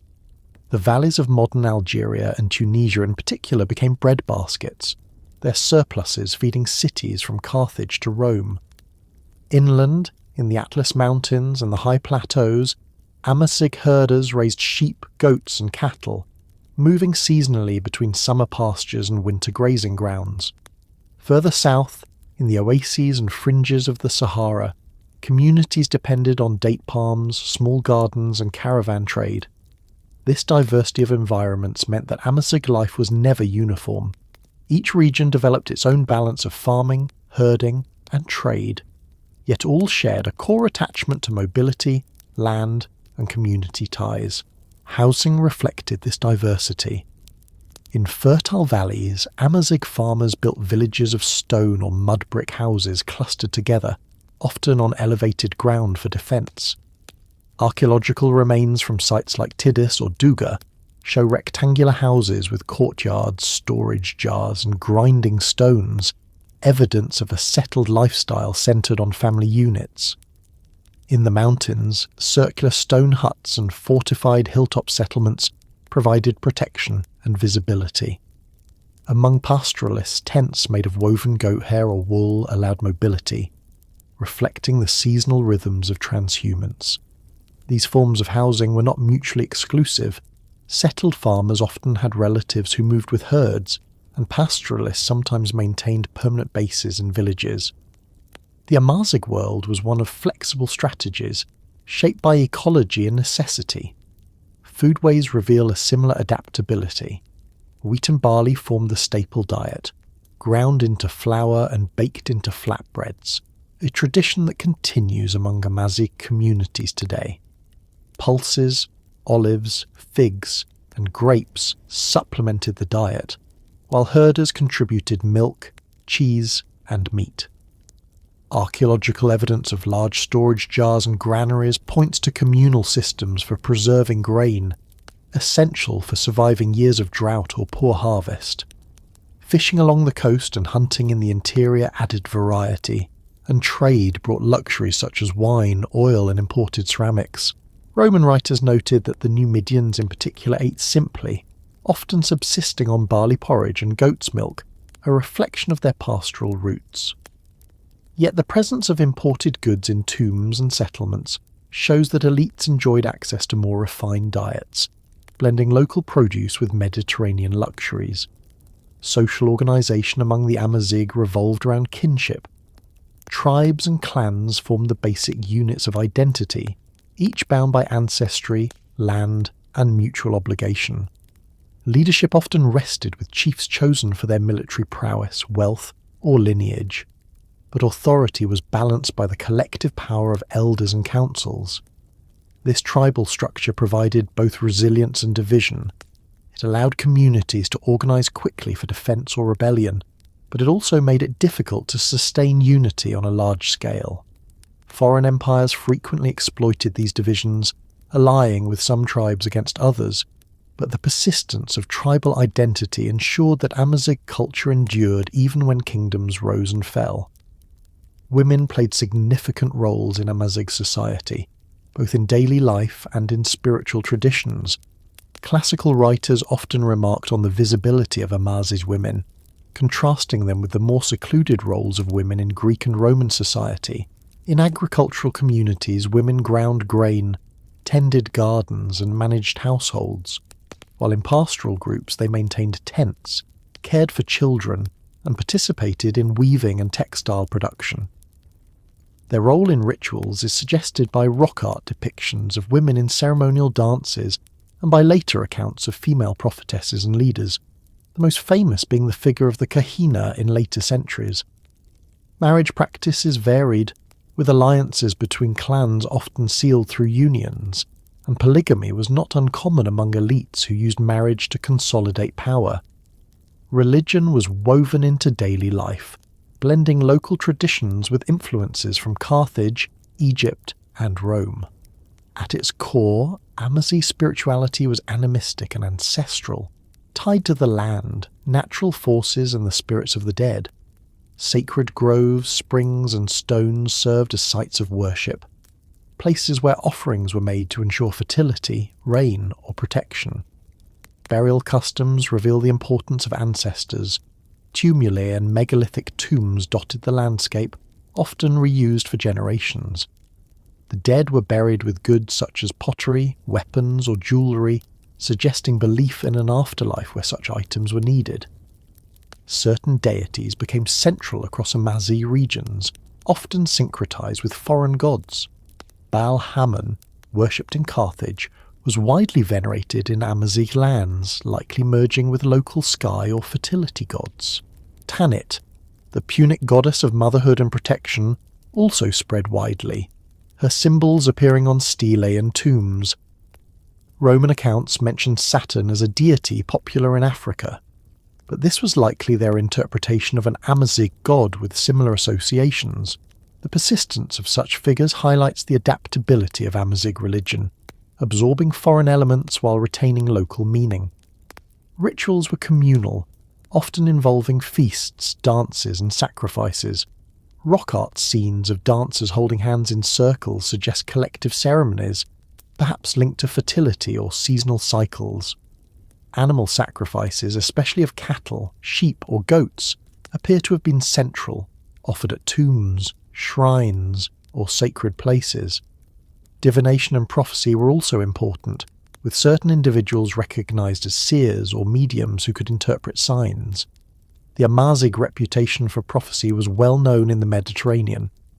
The Oracle of Siwa, dedicated to Amun, drew pilgrims from across the world, including Alexander the Great, who sought its blessing. Military life was inseparable from everyday existence. The defence of land and herds was a constant necessity. Young men were trained in riding, javelin throwing, and endurance, skills that made them valuable both in local conflicts and as mercenaries for Carthage, Rome, or other powers. Numidian cavalry in particular became legendary, described by Roman writers as unmatched in speed and manoeuvrability. Their tactics, honed in daily life as herders and hunters, translated easily into warfare. Horses were not only practical but symbolic, representing status, freedom, and martial prowess. Chiefs and kings often displayed their power through cavalry parades, while ordinary tribesmen used horses for raiding and defence. Dress and adornment varied by region but carried cultural significance. Men typically wore tunics or cloaks fastened with brooches, often made of wool dyed in natural colours. Women adorned themselves with jewellery of silver, bronze or beads, and hairstyles were elaborately braided or decorated. Tattoos and body markings noted in Egyptian and Roman depictions were not merely decorative but carried spiritual or social meaning, signalling identity, maturity or protection. Feathers, especially ostrich plumes, were another distinctive feature, worn in headdresses as symbols of status and heritage. These markers of identity persisted for centuries, so recognisable that Egyptian artists consistently used them to depict Libyan or Amazigh peoples. Economically, the Amazigh balanced subsistence with participation in broader trade networks. Grain, livestock and olive oil were staples, but gold, salt and exotic goods came from trans-Saharan routes. Caravans of donkeys and later camels connected the interior to coastal markets, bringing wealth and cultural exchange. Markets in Amazigh towns and villages were lively centres where agricultural produce, textiles, pottery and imported items circulated. Even under Roman rule, Amazigh traders remained crucial intermediaries, their caravans linking Africa's interior to the Mediterranean. Education in the formal sense was limited, but oral traditions served as the backbone of Amazigh cultural transmission. Elders and storytellers preserved genealogies, myths, and history, passing them from generation to generation. These oral narratives were not only entertainment, but tools of identity, ensuring that the memory of ancestors and the values of the tribe endured. The survival of Amazigh oral culture into modern times, with epics, poetry and proverbs, reflects this deep continuity. The introduction of Libico-Berber script added another layer of cultural expression. Inscriptions carved on stelae, tombs and monuments across North Africa show that Amazigh communities developed their own system of writing by at least the 1st millennium BCE.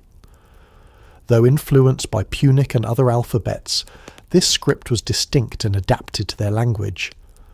Its survival among Tuareg communities as Tifinagh into modern times testifies to the enduring value of written symbols alongside oral traditions.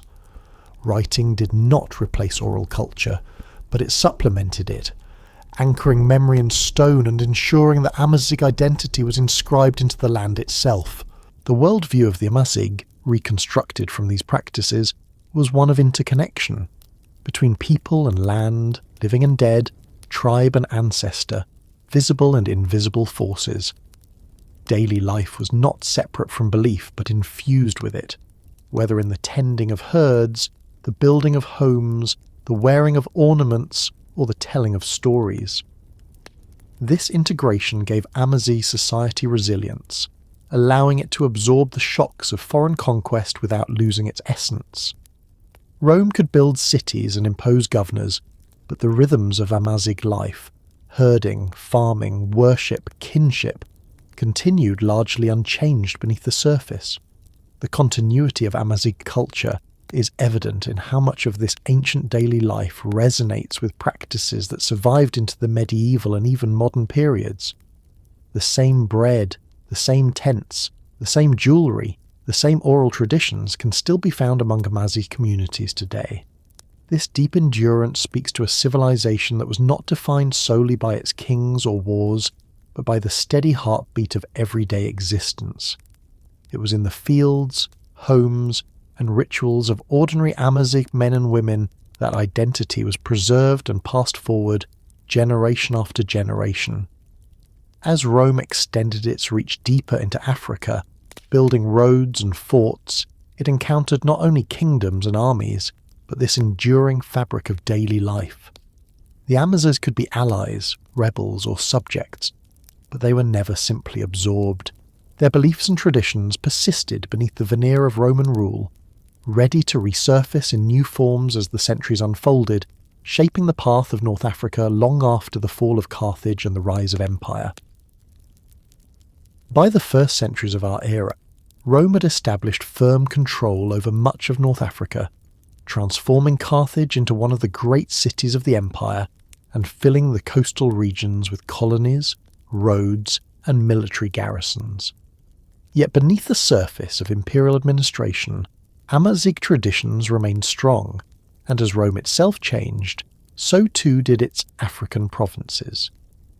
One of the most significant transformations was the arrival and spread of Christianity, a faith that would take deep root among the Berbers and produce some of the most influential figures in Christian thought.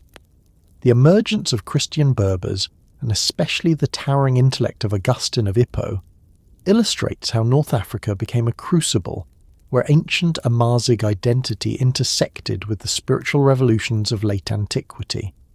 Christianity reached North Africa relatively early, likely by the 2nd century CE, carried by merchants, sailors and travellers moving across the Mediterranean.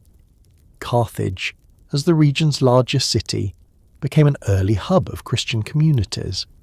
The faith spread rapidly in urban centres, where networks of trade and communication facilitated the exchange of ideas. From there, it moved into smaller towns and rural areas, reaching Amazigh populations through a mixture of conversion, adaptation, and local leadership. By the 3rd century, Christianity was firmly established across Roman Africa, from Carthage and Hippo Regius to the inland settlements of Numidia and Mauretania. The early African church produced important theologians and martyrs. Tertullian, writing in Carthage around 200 CE, developed much of the vocabulary of Latin Christianity, coining terms that would later become central to Western theology. His fiery rhetoric reflected both the intensity of African Christianity and the intellectual sharpness of its leaders. Another early figure, Cyprian of Carthage, guided the church through periods of persecution and debate, emphasizing unity and the authority of bishops. These leaders shaped the identity of Christianity not only in Africa but across the Roman world, establishing North Africa as one of the faith's intellectual heartlands. The spread of Christianity among the Amazighs was not uniform, but evidence shows that it penetrated deeply into rural communities. inscriptions, tombstones and church remains across the Maghreb indicate that Berber farmers, traders and soldiers embraced the new religion. The appeal of Christianity lay partly in its emphasis on community, salvation and equality before God, ideas that resonated with tribal structures and traditions of shared identity. At the same time, the religion's organisation through bishops and councils provided a framework that connected scattered communities into a larger whole. Amazigh converts could thus retain their local identity while participating in a faith that spanned the empire. Martyrdom played a crucial role in this process. When Roman authorities persecuted Christians in the 2nd and 3rd centuries, North Africa produced some of the most famous martyrs. The story of Perpetua and Felicitas, 2 women executed in Carthage in 203 CE, became a powerful testament to the strength of African Christianity. Perpetua, a noblewoman, and Felicitas, her enslaved companion, faced death with courage, inspiring generations of believers. Their story circulated widely, showing that the faith had taken root across social boundaries and that women played prominent roles in its early spread. By the 4th century, Christianity had become dominant in North Africa. The conversion of Constantine and the Edict of Milan in 313 CE ended persecution and allowed the church to flourish openly. Councils of bishops met in Carthage to settle theological disputes, and churches dotted the landscape. In many places, Christianity became the majority faith, with Amazigh farmers and townspeople worshipping alongside Roman settlers and Punic descendants. Yet this expansion also brought tensions, for the new religion intersected with older traditions and created divisions within the African church itself. One of the most significant of these divisions was the Donatist controversy, which erupted in the early 4th century. The Donatists, many of whom were Berbers, argued that the church must remain pure and that sacraments performed by priests or bishops who had lapsed during persecution were invalid. They rejected the authority of bishops who had compromised with Roman officials and demanded a stricter, more rigorously African Christianity. The movement gained strong support in the countryside, especially among Berber peasants who saw the Donatists as champions of local autonomy against both Roman imperial power and the wealthy urban elites who dominated the Catholic Church. The Donatist controversy reveals how Amazigh identity and Christianity intertwined. For many Berber Christians, the faith was not simply an imported religion, but a vehicle for expressing resistance to Roman authority. Donatism became a religious movement with political undertones, challenging the unity of the empire's church and highlighting the persistence of local traditions within a global faith. Roman emperors, alarmed by the schism, attempted to suppress Donatism, but it endured for centuries, showing the resilience of Amazigh interpretations of Christianity. It was in this context that Augustine of Hippo emerged, one of the greatest thinkers of late antiquity and perhaps the most influential Christian theologian of the Western tradition. Born in 354 CE in the town of Thagast, in what is now Algeria, Augustine was of Berber descent, though thoroughly Romanized in education and culture. His upbringing reflects the blending of identities in Roman Africa. His father, Patricius, was a pagan, while his mother, Monica, was a devout Christian. From an early age, Augustine was exposed to both local Amazigh traditions and the intellectual currents of the Roman world. Augustine's journey to faith was long and complex. Educated in rhetoric and philosophy, he pursued a career as a teacher and orator, moving from Carthage to Rome and eventually to Milan. Along the way, he explored various belief systems, including Manichaeism and Neoplatonism, searching for answers to the questions of existence, morality, and truth. His eventual conversion to Christianity in 386, influenced by the preaching of Ambrose of Milan and the prayers of his mother Monica, marked a turning point not only in his own life, but in the intellectual history of Christianity. As Bishop of Hippo Regius, Augustine guided his community through turbulent times. The late 4th and early 5th centuries were marked by political instability, barbarian invasions, and theological disputes. Augustine's writings addressed these challenges with depth and clarity. His Confessions, an autobiographical exploration of his spiritual journey, remains one of the most profound works of Christian literature. His City of God, written in response to the sack of Rome in 410, articulated a vision of history in which earthly empires rise and fall, but the eternal city of God endures. These works, along with his many sermons and treatises, shaped the course of Christian thought for centuries. Augustine also engaged directly with the Donatist controversy.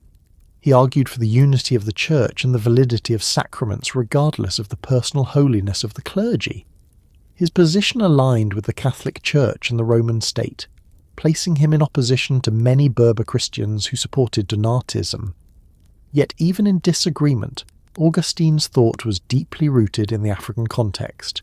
He understood the concerns of rural believers and sought to address them, though he believed unity must take precedence over local divisions.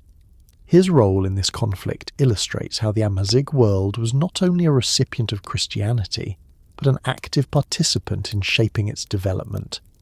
The influence of Augustine cannot be overstated. His ideas on grace, free will, original sin, and the nature of the Church became foundational for Western Christianity, influencing Catholic, Orthodox, and later Protestant traditions.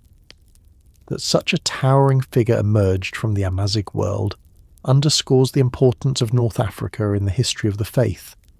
Augustine was both a Berber and a Roman, both African and universal, embodying the cultural synthesis of his time. Beyond Augustine, the Christianization of the Amazigh left lasting marks on society. Churches, monasteries, and martyr shrines dotted the countryside, serving as centres of worship and community. Pilgrimages to sites of saints and martyrs became common, integrating Christian practice with older traditions of sacred landscapes. Christian symbols appeared on tombstones, mosaics, and everyday objects, showing how the faith permeated daily life. Latin became the language of liturgy and theology, but local traditions persisted, blending with Christian rituals in ways that gave the African church a distinctive flavour. The rise of Christianity among the Amazigh also foreshadowed future dynamics. Just as Donatism had expressed local autonomy within the empire, later movements would continue to use religion as a means of resisting external domination. The patterns established in late antiquity, of embracing new faiths, adapting them to Amazigh identity, and using them as tools of both unity and defiance, would reappear with Islam centuries later. The Christian Berbers of Augustine's age thus represent a crucial chapter in the long story of Amazigh resilience, creativity, and participation in global spiritual currents. As Augustine wrote and preached in Hippo, the world around him was changing. The Vandals would soon cross into North Africa, challenging Roman authority, and the empire itself was unravelling. Yet the daily life of Amazigh Christians continued. Farming, herding, praying, and gathering in churches that stood amid fields and villages, their faith, shaped by centuries of interaction with Rome and infused with their own traditions, endured even as the political order shifted. From martyrdom to theology, from rural Donatists to Augustine's cathedral in Hippo, the story of Christian Berbers reveals how North Africa was not only a frontier, but a heartland of the ancient church, a place where the faith was lived with intensity and intellect.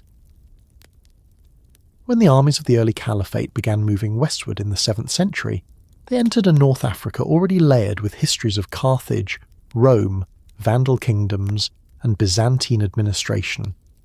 The Amazigh had lived through centuries of imperial conquest, alliance, and resistance, adapting each time while maintaining their own traditions.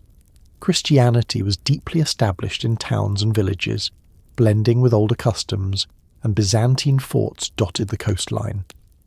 Yet beyond those cities and military outposts stretched the mountains, deserts, and tribal confederations, where Amazigh autonomy remained strong. Into this world came the Arab conquests, part of a wider expansion that had already swept across the Middle East and North Africa, toppling the Sasanian Empire and seizing Egypt from Byzantine control. The first Arab incursions into the Maghreb began soon after the conquest of Egypt in the 640s. Amr ibn al-As, the general who had captured Alexandria, sent expeditions westward, testing the defences of Byzantine North Africa. These early campaigns were more raids than permanent conquests, but they revealed both the potential wealth of the region and the challenges of subduing it. The Byzantines held key coastal cities like Carthage, but their control inland was weak. Amazigh tribes, while nominally Christianized, often lived independently of imperial authority, governed by their own chiefs and councils. For the Arabs, this fragmented political landscape was both an obstacle and an opportunity. One of the earliest sustained campaigns was led by Uqba ibn Nafi, a general of the Umayyads, who in 670 founded the city of Kairouan in modern Tunisia. Kairouan became a base for further expansion, a garrison town that anchored Arab presence in the region. From there, Uqba pushed westward, reputedly reaching the Atlantic Ocean and declaring that only the sea prevented him from carrying the banner of Islam further. While such accounts are partly legendary, they reflect the determination of the early Muslim armies to bring the Maghreb into the orbit of the Caliphate. Yet these campaigns were met with fierce resistance, not only from Byzantine garrisons but also from Amazigh tribes unwilling to submit to a new foreign power. The Amazigh resistance took many forms. Some tribes fought directly against Arab armies, using their knowledge of terrain to ambush and harass. Others negotiated alliances, sometimes converting to Islam as a way of securing favourable terms. Conversion was not always a matter of religious conviction at first. It could be a political decision, a way of avoiding tribute or gaining access to the spoils of war. Yet even among those who converted, autonomy remained the goal. Arab generals complained that Amazigh tribes would accept Islam and then rebel, reverting to their old allegiances as soon as central authority weakened. This cycle of alliance and defiance became a hallmark of the Amazigh response to the conquest. One of the most enduring figures of this era is Kahina, the legendary Amazigh queen and warrior prophetess who led resistance against Arab expansion in the late 7th century. Her name, which means the seer, or the priestess, suggests both spiritual and military authority. Sources differ on her exact origins. Some say she was of Jewish faith, others that she was a Christian or follower of traditional Amazigh religion, but all agree that she commanded immense respect among her people. Leading a confederation of tribes in the Ouras Mountains, she inflicted a major defeat on Arab forces, temporarily halting their advance. According to Arab chroniclers, Kahina adopted a scorched earth strategy, ordering the destruction of towns and fields to deny resources to the invaders. This tactic, though devastating for her own people, reflected the desperate measures required to resist a relentless enemy. For a time, her strategy worked, and Arab armies retreated. But eventually they returned with greater strength, and Kahina was defeated and killed around 702 CE.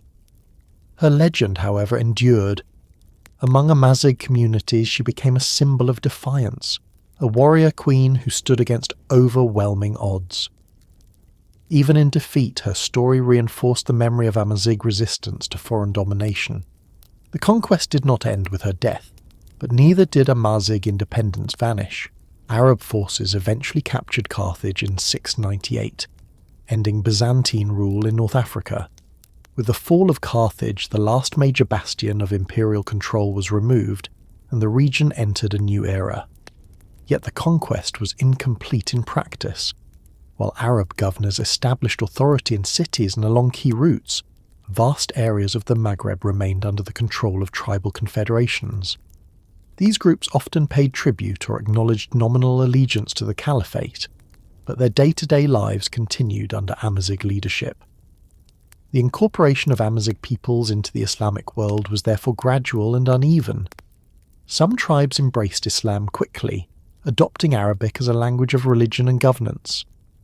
Others resisted for generations, holding to Christianity, Judaism, or traditional practices. The process of Islamization was as much cultural as military, involving intermarriage, trade, and the spread of religious teachers as much as the campaigns of generals.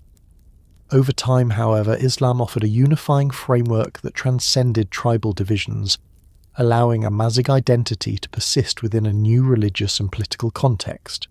Arab commanders recognized the value of Amazigh's warriors and increasingly recruited them into their armies. By the early 8th century, Amazigh soldiers were fighting alongside Arabs in campaigns across North Africa and even into Iberia. When Tariq ibn Ziyad led the Muslim crossing into Spain in 711, many of his troops were Amazigh, carrying the conquest of the Caliphate beyond the Strait of Gibraltar. This participation reflects both the pragmatism of Amazigh leaders, who sought opportunities within the new order, and the flexibility of Arab generals, who understood that success required Amazigh cooperation. Yet tension remained. Many Amazigh resented their treatment as second-class Muslims, required to pay taxes or denied full equality with Arab settlers. Revolts erupted repeatedly in the 8th century, some of them framed in explicitly religious terms. Amazigh rebels often aligned with dissident movements within Islam, such as the Kharijites, who preached a more egalitarian version of the faith and rejected the authority of the Umayyad caliphs. These revolts show how Amazigh resistance adapted to new circumstances, using the language of Islam itself to challenge Arab domination. The Kharijite revolts of the late 8th century were particularly significant. Amazigh tribes embraced Kharijite teachings that emphasized equality among believers and opposed hereditary rule. Leaders like Abu Qurra in the central Maghreb established independent Amazigh states that rejected Umayyad authority. These movements were both religious and political, expressing the desire for autonomy within the framework of Islam. They demonstrate how Amazigh resistance was never simply a matter of rejecting new religions, but of reshaping them to fit their own values and traditions. The Arab conquest of North Africa, then, was not a single event, but a long process of struggle, negotiation, and adaptation.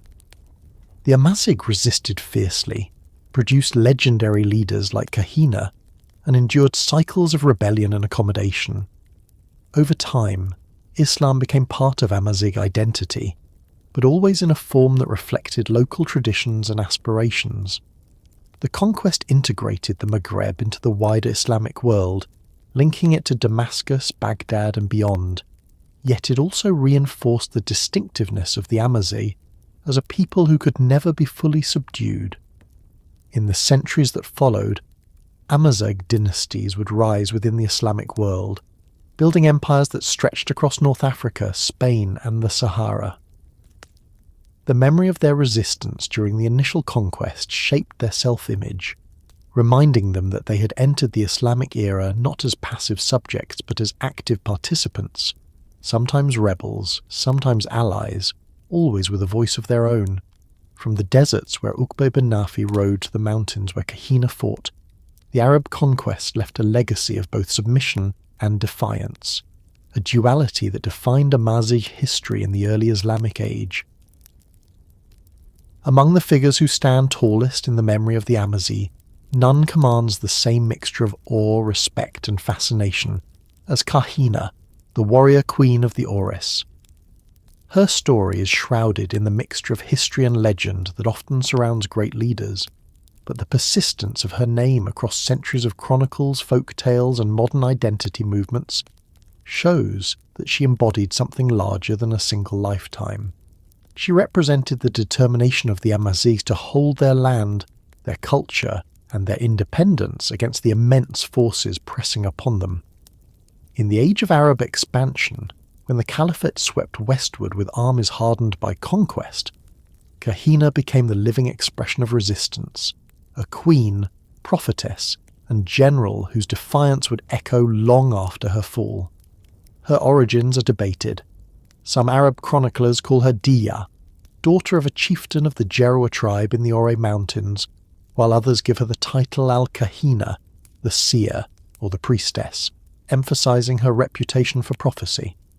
This epithet may suggest that she held religious authority, perhaps as a Christian leader, a Jewish matriarch, or a priestess of older Amazigh traditions. Different traditions remember her differently. Some see her as a Christian queen defending her faith against Muslim conquerors, others as a Jewish leader protecting her people, still others as a pagan prophetess rooted in Amazigh spirituality. What all accounts agree on is that she was not only a ruler but also a figure endowed with spiritual power, one who could inspire loyalty and fear through both her visions and her leadership. The setting of her rise was the Aures, a rugged mountain range in what is now eastern Algeria. The Aures had long been a stronghold of Amazigh autonomy, its valleys and fortresses resisting control by Rome, Vandals and Byzantines alike.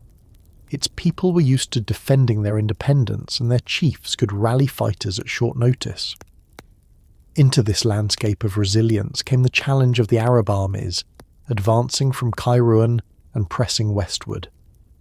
By the late 7th century, after the fall of Carthage in 698 and the collapse of Byzantine authority, the Amazigh stood as the main obstacle to complete Arab domination. It was in this moment that Kahina emerged as leader of a broad confederation of tribes. Arab chroniclers portray her as commanding vast numbers, uniting disparate Amazigh groups who had often been divided by rivalries. That such unity could be achieved at all is a testament to her charisma and authority. Women in Amazigh society already held significant roles in economy and ritual, and legends of female prophetesses existed. But for one to command armies and negotiate alliances on this scale was extraordinary. Kahina was not only a symbolic leader, but a military strategist who confronted the most formidable force of her age. Her greatest victory came when she met Arab forces under the general Hassan ibn al-Nu'man, who had advanced west after securing Tunisia. Sources recount that Kahina confronted him near the Aures and inflicted a decisive defeat. The Arab army, already stretched thin and operating far from its bases, was forced to retreat. For a moment the tide turned. The Maghreb was not yet lost, and the Amazigh had shown that resistance was possible. This victory established Kahina's reputation, not only among her own people but also among her enemies, who came to describe her as a figure of almost supernatural power. It was after this triumph that she reportedly gave one of the most fateful commands of her career. Anticipating that the Arabs would return, she ordered the destruction of towns, villages and fields in the path of the invaders, denying them resources to sustain their armies. This scorched earth strategy was effective militarily but devastating socially. Some Amazigh, especially those in settled agricultural communities, resented the loss of their homes and livelihoods. To nomadic groups the tactic made sense, but to farmers it was a catastrophe. This decision may have weakened her support and created fractures within her confederation, for resistance required sacrifice, and not all were willing to endure it. Arab chroniclers emphasized this act, portraying it as the turning point that alienated her people. While their accounts are biased, it is plausible that internal divisions undermined her position. The Amazigh were never a monolithic people. Unity was fragile, achieved only in moments of crisis. When the immediate threat receded, rivalries resurfaced, and some tribes may have reconsidered their allegiance. Hassan ibn al-Nu'man, regrouping in Kairouan, prepared a renewed offensive, and when he returned with reinforcements, the coalition that had rallied to Kahina was no longer as strong. The final confrontation is remembered as both heroic and tragic. Kahina fought to the end, leading her forces in the defence of the Aures. Accounts differ on whether she was killed in battle or captured and executed, but all agree that she met her fate with courage. Some stories say she urged her sons to join the Arabs after her death, recognizing that the future lay with Islam and seeking to secure their survival.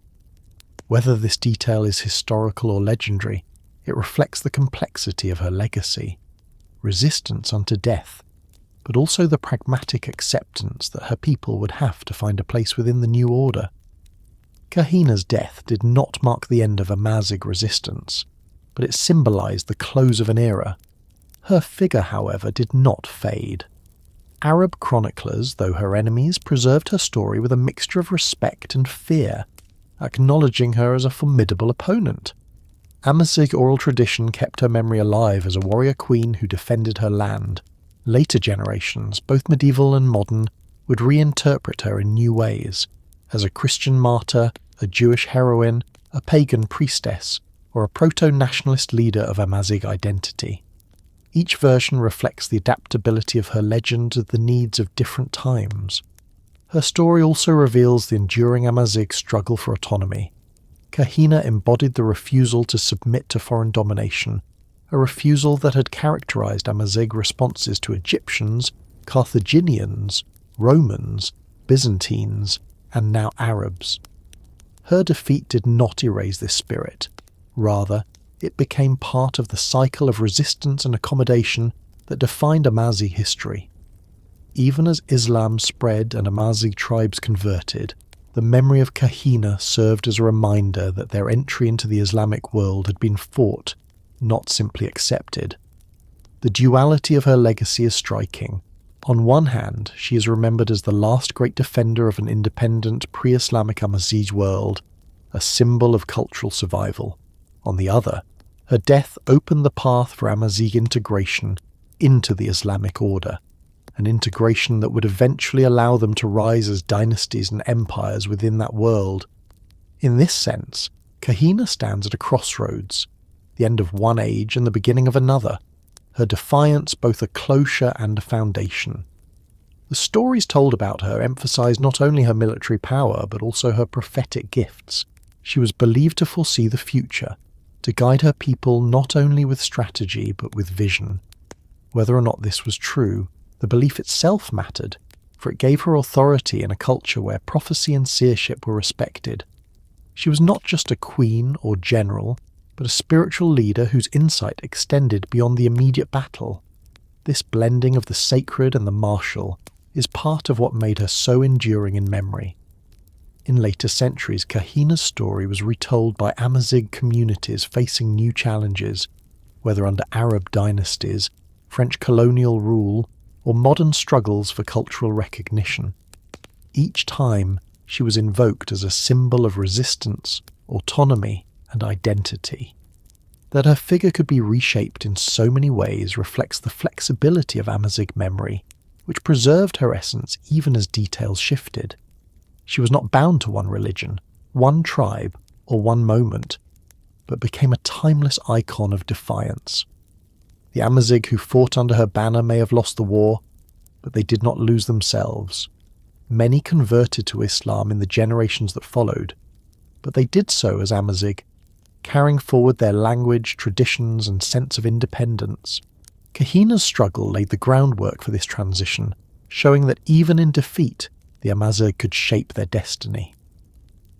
The sons she's said to have sent into the Arab army symbolize this transformation. Resistance giving way to participation, defiance becoming adaptation. From the rugged valleys of the Auray, her voice still resonates in the history of North Africa. She was the queen who defied the caliphate, the prophetess who foresaw her own fate, the leader who united tribes that had long been divided. Her story is inseparable from the larger narrative of Amazigh survival, a chapter in which autonomy was asserted with fierce courage, even in the face of overwhelming odds. The death of Kahina and the steady advance of Arab armies in the late 7th and early 8th centuries marked the end of organised large-scale Amazigh resistance to the Islamic conquest. Yet the Amazigh story did not close there. If anything, it was entering a new and far more complex phase. What followed was not simple submission, but a gradual and uneven process of Islamization that transformed Amazigh society at every level, from political structures and religious life to language, law, and identity. In this transformation, the Amazighs were never passive recipients. They absorbed, adapted, and reshaped Islam in ways that made it their own, ensuring that while the faith became central to their identity, their distinctiveness as a people endured. The process of Islamization began unevenly. Arab armies had captured key coastal cities like Carthage and Kairouan, establishing garrisons and administrative centres, but the vast hinterlands remained dominated by Amazigh tribes. Some converted quickly, drawn by the promise of equality within the new faith or by the practical benefits of avoiding tribute. Others held to Christianity, Judaism, or traditional religions, continuing to practice them in rural enclaves and mountain strongholds. For decades, North Africa was a patchwork of faiths, with Islam spreading first through urban centres and military colonies before filtering into tribal society. Conversion was often tied to politics. Tribal leaders who embraced Islam gained recognition and legitimacy from Arab governors, and their people followed suit. This dynamic reflects the communal nature of Amazigh society, where decisions of chiefs and councils carried collective weight. At the same time, Islam's universalist message had its own appeal. The promise that all believers were equal before God resonated with Amazigh, who had often felt treated as inferior by foreign empires. Unlike Roman or Byzantine rule, which privileged elites and urban centres, Islam offered a framework in which tribal warriors and farmers could participate fully, at least in theory.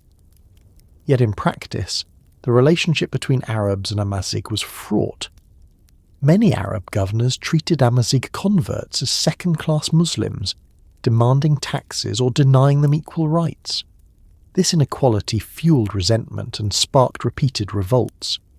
Amazigh warriors, newly converted to Islam, often rebelled in the name of justice and purity, aligning themselves with dissident sects within the wider Islamic world. The Kharijites in particular found fertile ground among the Amazigh. Their radical message, that any pious Muslim could lead the community regardless of lineage, and that corrupt rulers must be overthrown, appealed to tribes weary of Arab domination. In the late 8th century, Kharijit-led Amazigh revolts erupted across the Maghreb, establishing independent states that rejected the authority of the Umayyads. These revolts illustrate how Islamization was not merely a top-down imposition, but a contested process shaped by Amazigh agency. By embracing Islam on their own terms, the Amazighs transformed it into a vehicle for asserting autonomy. Whole tribes declared allegiance to Kharijite imams, building communities that blended Amazigh traditions with strict interpretations of Islamic law. In some areas, Kharijite states lasted for generations, providing alternative models of governance that challenged both Arab authority and later Sunni orthodoxy. At the same time, Islamization penetrated daily life in ways that gradually reshaped Amazigh culture. Mosques appeared in towns and villages, often built in simple styles using local materials. Quranic teachers travelled through the countryside, instructing children in recitation and basic law. Over time, Arabic began to spread as a language of religion, administration and trade, though Amazigh dialects continued to be spoken in homes and tribal assemblies. The coexistence of Arabic and Amazigh languages created a bilingual world in which identity was layered rather than replaced. Even today, this duality remains a defining feature of the Maghreb. Law and governance were also transformed. The introduction of Sharia provided a new framework for resolving disputes, supplementing but not eliminating tribal customs. In some cases, tribal councils incorporated Islamic judges, blending customary Amazigh law with Islamic principles. Marriage contracts, inheritance rules, and property disputes increasingly drew on Quranic guidelines, giving Amazigh society new legal tools. Yet the persistence of local practices, such as collective landholding or clan-based arbitration, shows that Islamization was an additive process rather than a total rupture. Religion reshaped spiritual life as well. The veneration of saints and holy men, which became a hallmark of North African Islam, resonated with older Amazigh traditions of ancestor reverence and sacred landscapes. Shrines to local saints often stood on sites that had long been considered sacred, blending Islamic devotion with indigenous memory. Pilgrimages to these shrines became central to Amazigh religious life, reinforcing local identity within the wider Islamic world. This blending demonstrates how Amazigh's spirituality did not vanish, but was reinterpreted within the framework of Islam. The role of women also reflected this mixture of change and continuity.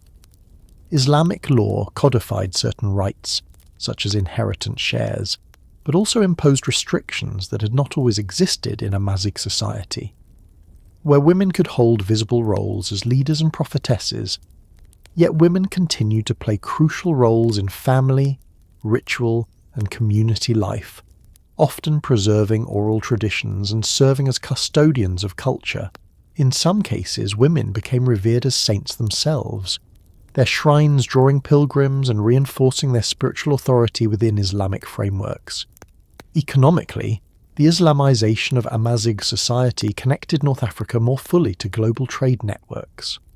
The spread of Islam opened new markets across the Caliphate, from Egypt and Syria to Arabia and Persia.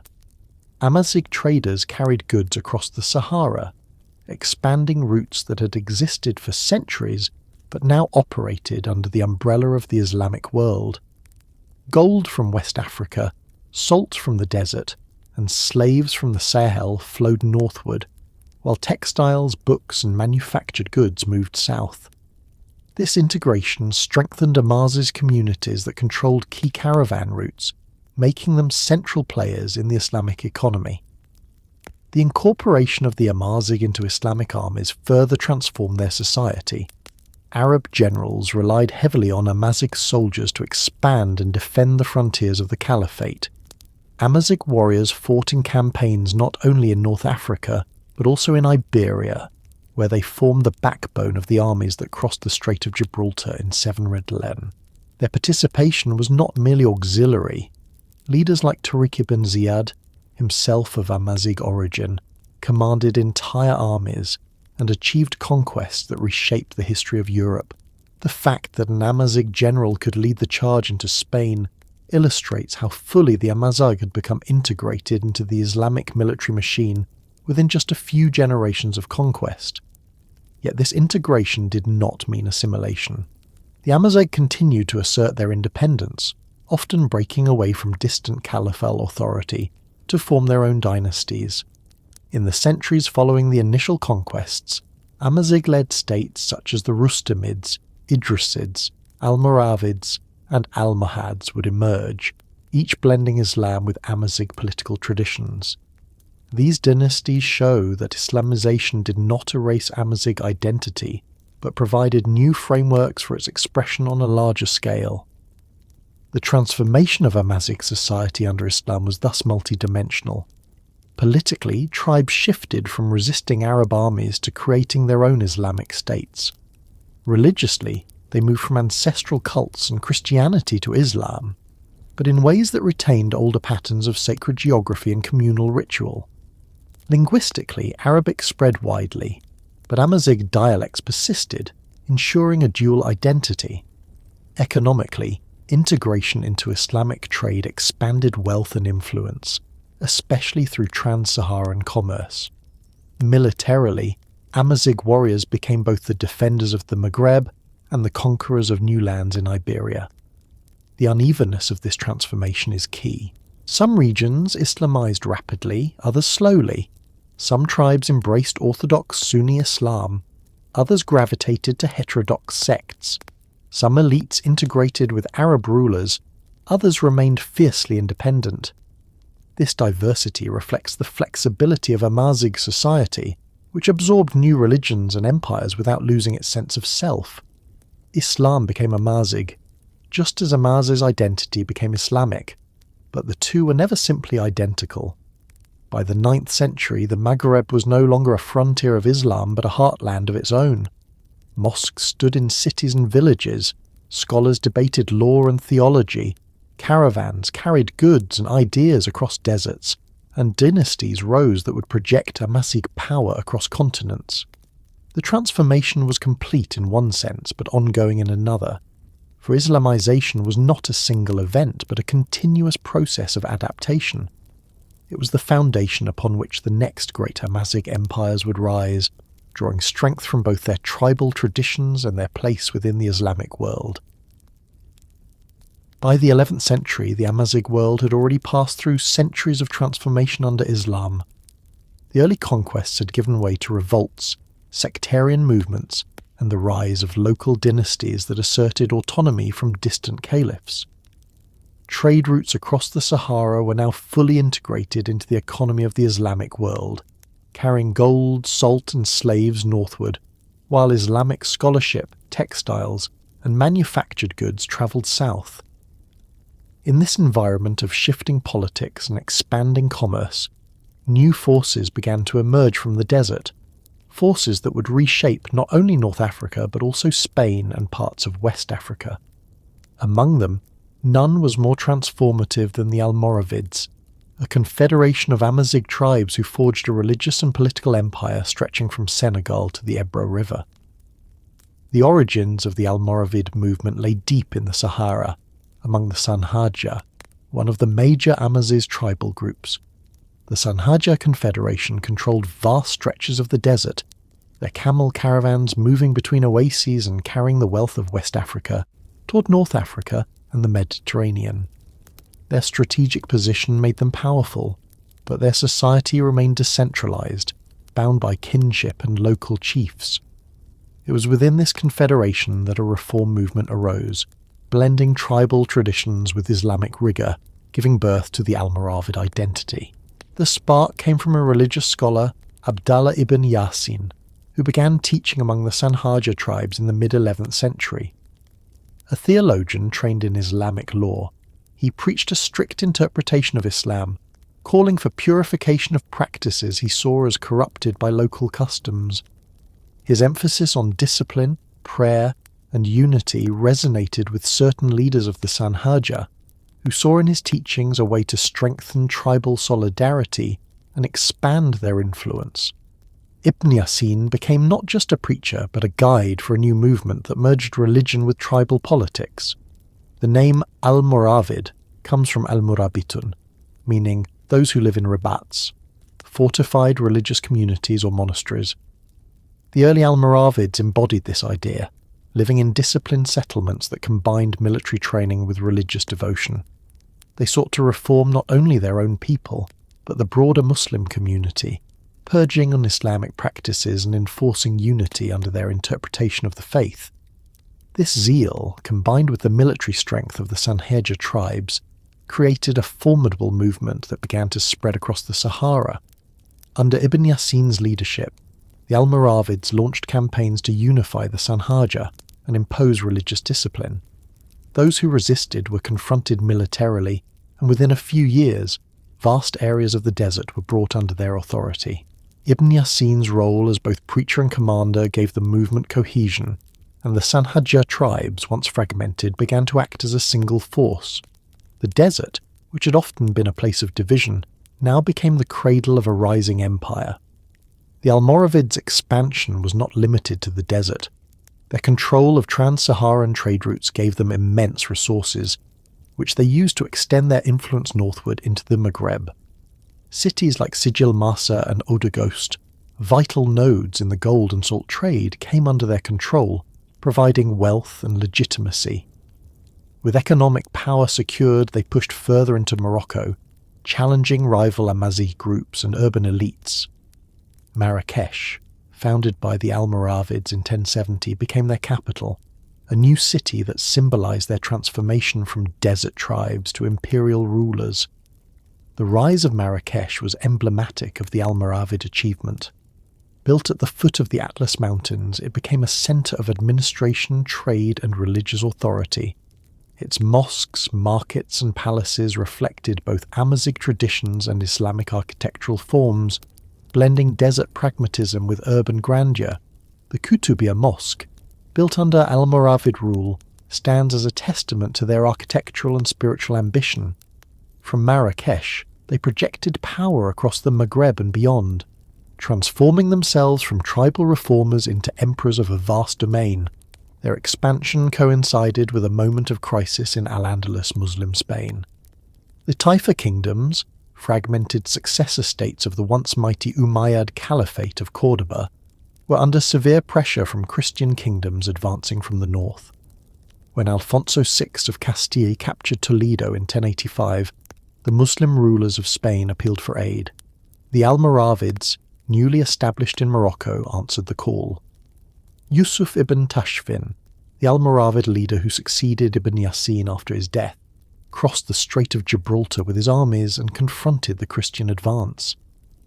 At the Battle of Sagreas in 1086, Yusuf ibn Tashfin and his Amazigh warriors dealt a crushing defeat to Alfonso VI, halting the momentum of Christian expansion.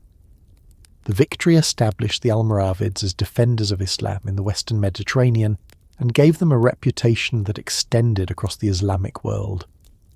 Over the following years, Yusuf returned to Spain, gradually bringing the Taifa kingdoms under his authority.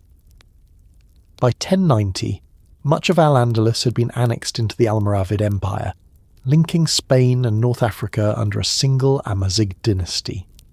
This achievement was extraordinary. Within a few decades, the Almoravids had risen from desert tribes to rulers of an empire that spanned continents. Their control stretched from the Senegal River in the south to Zaragoza in the north, encompassing trade routes, fertile lands, and great cities. The wealth of West African gold flowed into their coffers, funding armies, mosques, and monuments. Marrakesh and Cordoba became twin centres of power, connected by the Atlantic and Mediterranean. The Amazigh, once peripheral in the Islamic world, now stood at its forefront. Yet the Almoravids were not merely conquerors. They were reformers with a mission. Their strict interpretation of Islam shaped their rule, emphasizing prayer, law, and moral discipline. They enforced Maliki jurisprudence, suppressing practices they considered innovations. This zeal gave them cohesion, but also created tensions, especially in Al-Andalus, where the more cosmopolitan society of Cordoba sometimes resisted their austerity. Still, their reforms strengthened the unity of their empire and gave them legitimacy as champions of orthodoxy. The Almoravids also left a cultural legacy. Their architecture blended Amazigh simplicity with Islamic elegance, producing distinctive mosques, palaces, and fortifications. Their patronage of scholars and jurists helped spread Maliki law across North Africa, a school of thought that remains dominant in the Maghreb to this day. Their integration of West African trade routes laid the foundation for centuries of prosperity, connecting the Sahel to the Mediterranean in ways that would shape both regions. But like all empires, the Almoravids faced challenges. Their strictness alienated some of their subjects, especially in Spain, where local elites bristled under their control. Rival Amazigh groups, such as the Masmuda, began to organize against them, eventually giving rise to the Almohads, a new reform movement that would challenge Almoravid authority. Internal divisions, external pressures, and the vastness of their domain strained their ability to maintain unity. By the mid-12th century, their power began to wane and their empire fragmented. Even in decline, however, the Almoravids had established a new pattern of Amazigh power. They had shown that desert tribes could rise to dominate the Mediterranean, that Amazigh identity could produce empires, and that North Africa was not a frontier but a centre of the Islamic world. Their legacy was not only in the lands they ruled, but in the memory of their achievement, a memory that would inspire future dynasties and shape the trajectory of the Maghreb. The birth of the Almoravid Empire was a turning point in Amazigh history. From the sands of the Sahara, a movement of reform and discipline had risen to create a state that connected Africa and Europe, reshaped Islam in the West, and demonstrated the enduring capacity of the Amazigh to adapt, lead, and transform. Their empire may have faded, but the model they established, of Amazigh-led Islamic dynasties commanding vast territories, would endure, paving the way for the Almohads and beyond. The decline of the Almoravids in the mid-12th century opened a new chapter in the history of Amazigh's dynasties, one defined by a movement that emerged from the Atlas Mountains and carried an even more radical vision of Islamic reform. Known as the Almohads, from al-Muwahhidun, the Unitarians, this new force began as a spiritual and political revolution among the Masmuda tribes of Morocco. Within a generation, they would overthrow the Almoravids, conquer much of North Africa and Al-Andalus, and establish one of the most ambitious Amazigh empires of the medieval world. Where the Almoravids had been strict, the Almohads were uncompromising. Where the Almoravids had disciplined desert tribes, the Almohads sought to reorder the entire Islamic West according to their vision of divine unity. The origins of the Almohad movement lie with Ibn Tumart, a charismatic preacher and reformer born around 1080 in the Sou region of Morocco. Travelling eastward in his youth, he studied theology and law in the great centres of learning, including Baghdad, before returning to the Maghreb. Along the way he absorbed Ash'ari doctrines of theology and the rationalist philosophy of thinkers like Al-Ghazali. But Ibn Tumart was not merely a student. He was a visionary who believed that Islam in the Western Islamic world had been corrupted by laxity, innovation, and compromise. On his return, he began preaching a radical doctrine centered on Tawheed, the absolute unity of God. He condemned anthropomorphism, rejected practices he deemed superstitious, and called for moral purification. His teachings quickly brought him into conflict with the ruling Almoravids. To Ibn Tumart, their Maliki orthodoxy was rigid but superficial, their rule corrupted by wealth and power. He denounced them as worldly and hypocritical, failing to uphold the true essence of Islam. His fiery sermons resonated with the Masmuda tribes of the High Atlas, who rallied to his cause. Declaring himself the Mahdi, the divinely guided one who would restore the faith, he established a movement that combined messianic fervour with Amazigh tribal solidarity. From his base in the mountain fortress of Tinmel, Ibn Tumart organised his followers into a disciplined community, much like the Ribats of the Almoravids, but infused with revolutionary zeal. His charisma and claims of divine guidance gave him authority beyond ordinary leadership. He established a council of leaders, created a structure of governance, and prepared his movement for confrontation with the Almoravids. Though he died around 1130, his vision endured, carried forward by his successor Abd al-Mu'min, who transformed the Almohads from a mountain sect into an empire-building force. Abd al-Mu'min was a gifted general and organiser. Under his leadership, the Almohads waged a relentless campaign against the Almoravids, exploiting their internal weaknesses and the discontent of their subjects. By 1147, the Almohads captured Marrakesh, the Almoravid capital, bringing down their rivals and establishing themselves as the new masters of Morocco. From there, they expanded eastward into Algeria and Tunisia, eventually extending their authority across the Maghreb.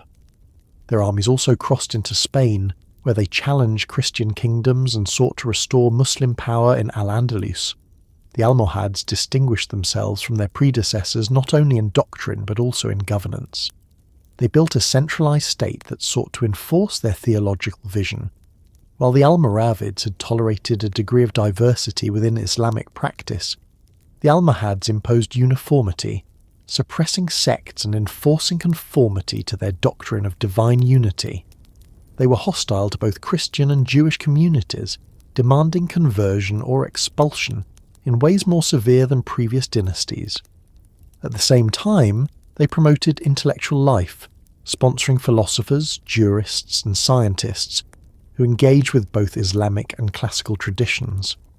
This combination of doctrinal rigidity and intellectual patronage gave their rule a distinctive character, both austere and sophisticated. Marrakesh remained the political centre, but the Almohads also developed Tinmel as a spiritual capital, honouring the memory of Ibn Tumart. They built monumental architecture to project their authority, including mosques that embodied their vision of Islamic order. The Kutubiyya Mosque in Marrakesh, rebuilt under Almohad rule, became a symbol of their power, with its great minaret standing as a statement of unity and discipline. Their architectural style was marked by simplicity, grandeur, and an emphasis on symmetry, reflecting their theological commitment to order and clarity. In Al-Andalus, the Almohads became the last great Amazigh dynasty to attempt a united defence of Muslim Spain. They replaced the fragmented Taifa kingdoms and sought to confront the rising power of Christian kingdoms like Castile, Aragon, and Portugal. Their greatest test came in 1195 at the Battle of Alarcos, where the Almohad Caliph Yaqub al-Mansur inflicted a decisive defeat on the forces of Castile, halting the Christian advance and securing their dominance for a time. This victory was celebrated across the Islamic world, enhancing the prestige of the Almohads as defenders of the faith. Yet the balance soon shifted. In 1212, at the Battle of Las Navas de Tolosa, a coalition of Christian kingdoms dealt the Almohads a crushing defeat. This battle marked a turning point in the Reconquista, weakening Almohad authority in Spain and triggering internal fragmentation. In the decades that followed, their empire unravelled, challenged by rival dynasties, rebellious tribes, and the inexorable advance of Christian forces in Iberia. By the mid-13th century, their power was largely broken, replaced by the Marinids in Morocco and other regional powers elsewhere. Despite their decline, the Almohads left a lasting legacy. Their emphasis on tawhid and theological rigour influenced Islamic thought in the Maghreb for centuries. Their architectural achievements, from the Giralda in Seville to the Hassan Tower in Rabat, remain landmarks of medieval Islamic art. Their sponsorship of scholars produced figures like Ibn Rushd, known in the West as Averroes, whose commentaries on Aristotle shaped both Islamic and European philosophy. Under Almohad rule, the Maghreb became a centre of intellectual exchange, where Amazigh traditions intersected with the broader currents of Islamic and classical thought. The Almohad project reveals the capacity of Amazigh dynasties to reimagine both religion and politics on a grand scale. They were not content to inherit the structures of the Almoravids. They sought to remake society according to their vision of divine unity. Their rise from a mountain movement to an empire demonstrates the continued vitality of Amazigh power, able to harness both tribal solidarity and universalist ideals. Their fall illustrates the challenges of sustaining such a rigid vision across a diverse and expansive realm, but their impact was profound, reshaping the Maghreb and Al-Andalus alike. From the mountain fortress of Tinmel to the battlefields of Spain, the Almohads embodied the Amazigh capacity for both spiritual innovation and imperial ambition. Their vision of a new order, born from the teachings of Ibn Tumat, carried them to the heights of power and left an imprint that endured long after their empire crumbled. The decline of the Almohads in the early 13th century did not bring an end to Amazigh dynastic power, but it did mark the end of unified rule across the Maghreb and Al-Andalus.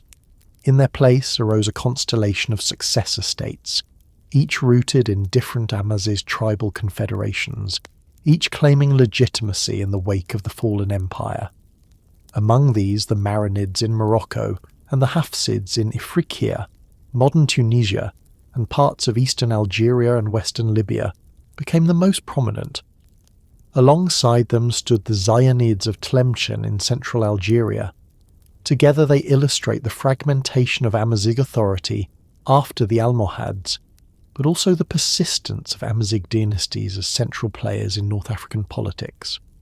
The Marinids were a Zenata Amazigh tribe, originally semi-nomadic, who had long lived in the steppes of eastern Morocco. As the Almohads weakened after the Battle of Las Navas de Tolosa in 1212, the Marinids rose to prominence by exploiting the vacuum of power. Initially serving as auxiliaries and mercenaries, they soon asserted independence, gradually conquering Moroccan territory. By 1248, they had taken Fez, which they made their capital. The capture of Marrakesh in 1269 marked the end of Almohad rule in Morocco and the beginning of the Marinid dynasty. The Marinids presented themselves as champions of Sunni orthodoxy, positioning their rule as a continuation of the Islamic mission, while distancing themselves from Almohad doctrinal rigidity. They supported Maliki jurisprudence, reinforced ties with scholars, and patronized religious institutions. Their reign is particularly remembered for the construction of madrasas, religious colleges that served as centres of learning. In Fez, the Bouinania and Al-Atarin Madrasa stand as enduring monuments of Marinid patronage. These institutions not only reinforced Islamic education, but also made Fez one of the great intellectual centres of the medieval Islamic world. Politically, the Marinids sought to restore Morocco's influence across the Maghreb and Al-Andalus. They intervened in Iberia, sending troops to aid the Muslim kingdom of Granada against Christian advances. Their cavalry fought in battles against Castile, sometimes winning victories but unable to reverse the overall tide of the Reconquista. In North Africa, they clashed with the Zayanids of Tlemcen and the Hafsids of Ifriqiya, seeking to assert hegemony. These conflicts consumed much of their energy, and while they achieved occasional successes, their resources were stretched thin. Economically, the Marinids benefited from Morocco's position on trans-Saharan trade routes. Gold from West Africa, salt and slaves passed through their territory, enriching their cities. Ports like Ceuta and Tangier became hubs of commerce, linking Africa with Europe. Yet the benefits of trade were uneven, and internal tensions between nomadic tribes, settled populations and urban elites frequently destabilized their rule. Despite these challenges, the Marinids left a lasting mark through their cultural and architectural achievements, even as their political fortunes rose and fell. Further east, in Ifriqiya, the Hafsid dynasty emerged from the ruins of Almohad authority. The Hafsids were descended from Abu Hafs, a companion of Ibn Tumat, and initially served as governors under Almohad rule. When the empire fragmented, they declared independence, establishing Tunis as their capital around 1229. Unlike the Marinids, who were rooted in nomadic traditions, the Hafsids drew strength from their control of urban centres and fertile agricultural lands. Tunis flourished under their rule, becoming a major Mediterranean port that attracted merchants from Italy, Spain, and beyond. The Hafsids combined Amazigh heritage with Islamic orthodoxy and Mediterranean diplomacy. They supported Maliki law, like their Marinid counterparts, and cultivated religious legitimacy by claiming descent from Almohad founders. At the same time, they engaged in pragmatic alliances with Christian powers, signing treaties with Genoa, Pisa, and Venice. European merchants frequented Tunis, trading textiles, weapons, and goods for African products. This diplomacy sometimes extended to paying tribute to or receiving tribute from European states, reflecting the shifting balance of power in the Mediterranean. Culturally, the Hafsids patronized scholars, poets, and jurists, reinforcing Ifriqiya's status as a center of Islamic learning. The Zitouna Mosque in Tunis, already a renowned institution, thrived under their support. Their rule also facilitated the spread of Sufi orders, which grew in importance during this period. Sufi lodges provided spiritual guidance and social cohesion, blending Islamic piety with older Amazigh traditions of sacred places and saint veneration. This fusion gave Hafsid society a distinctive character, deeply rooted in both Amazigh and Islamic spiritual life. The Hafsids, like the Marinids, faced constant pressure from rival dynasties. To their west, the Zayanids of Tlemcen contested control of central Algeria. To their east, they confronted the ambitions of the Hafsid-descended rulers in Tripolitania and the expanding influence of Mamluk Egypt. Despite these challenges, the Hafsids endured for centuries, ruling from the 13th to the 16th century, though often weakened by internal divisions and external invasions. Their longevity demonstrates the resilience of Amazigh dynasties, even in periods of fragmentation. The Zayanids, or Abdalwadids, controlled the central Maghreb from their capital at Tlemcen. Founded in 1235, their dynasty was also of Zenata Amazigh origin. Tlemcen prospered under their rule, becoming a hub of trade linking the Sahara with the Mediterranean. Known for its crafts, textiles, and scholarship, the city attracted travellers and merchants alike. Yet the Zayanids were caught between the larger powers of the Marinids and the Hafsids, constantly fighting to preserve their independence. Their endurance, lasting until the 16th century, illustrates the balance of power among the Amazigh dynasties of the late medieval period. Together, the Marinids, Hafsids, and Zayanids represent the fragmentation of Amazigh power after the Almohads. None of them commanded the vast, unified empire of their predecessors. Instead, North Africa became a mosaic of competing states, each rooted in Amazigh identity but shaped by local conditions. Their rivalry prevented the emergence of a single dominant dynasty, but their coexistence ensured that Amazigh rule persisted across the Maghreb for centuries. This fragmentation also reflects broader shifts in the Mediterranean world. The Reconquista in Spain steadily eroded Muslim power in Iberia, culminating in the fall of Granada in 1492. European states, especially Portugal and Spain, began to project power into North Africa, capturing coastal cities and disrupting trade. The Ottomans, rising in the east, extended their influence into the Maghreb, challenging local dynasties. In this environment, the Amazigh states adapted as best they could, sometimes resisting, sometimes allying, always seeking to preserve autonomy.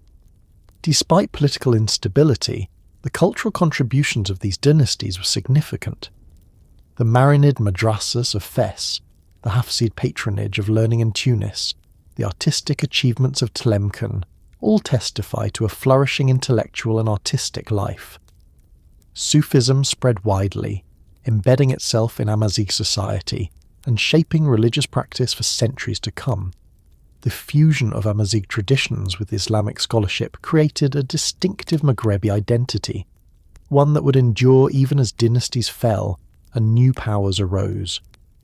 The 13th and 14th centuries thus stand as an era of fragmentation but also of resilience. The Amazigh no longer ruled a single empire spanning deserts, mountains and seas, but their dynasties remained central to the politics, economy and culture of the Maghreb. The memory of unity under the Almoravids and Almohads lingered, but the reality was a landscape of multiple states, each carving its own path, each carrying forward the Amazigh legacy in new forms. By the beginning of the 16th century, the Maghreb was once again at the centre of a struggle between empires. The fall of Granada in 1492 ended centuries of Muslim rule in Iberia, and the momentum of Spain and Portugal shifted southward across the Strait of Gibraltar.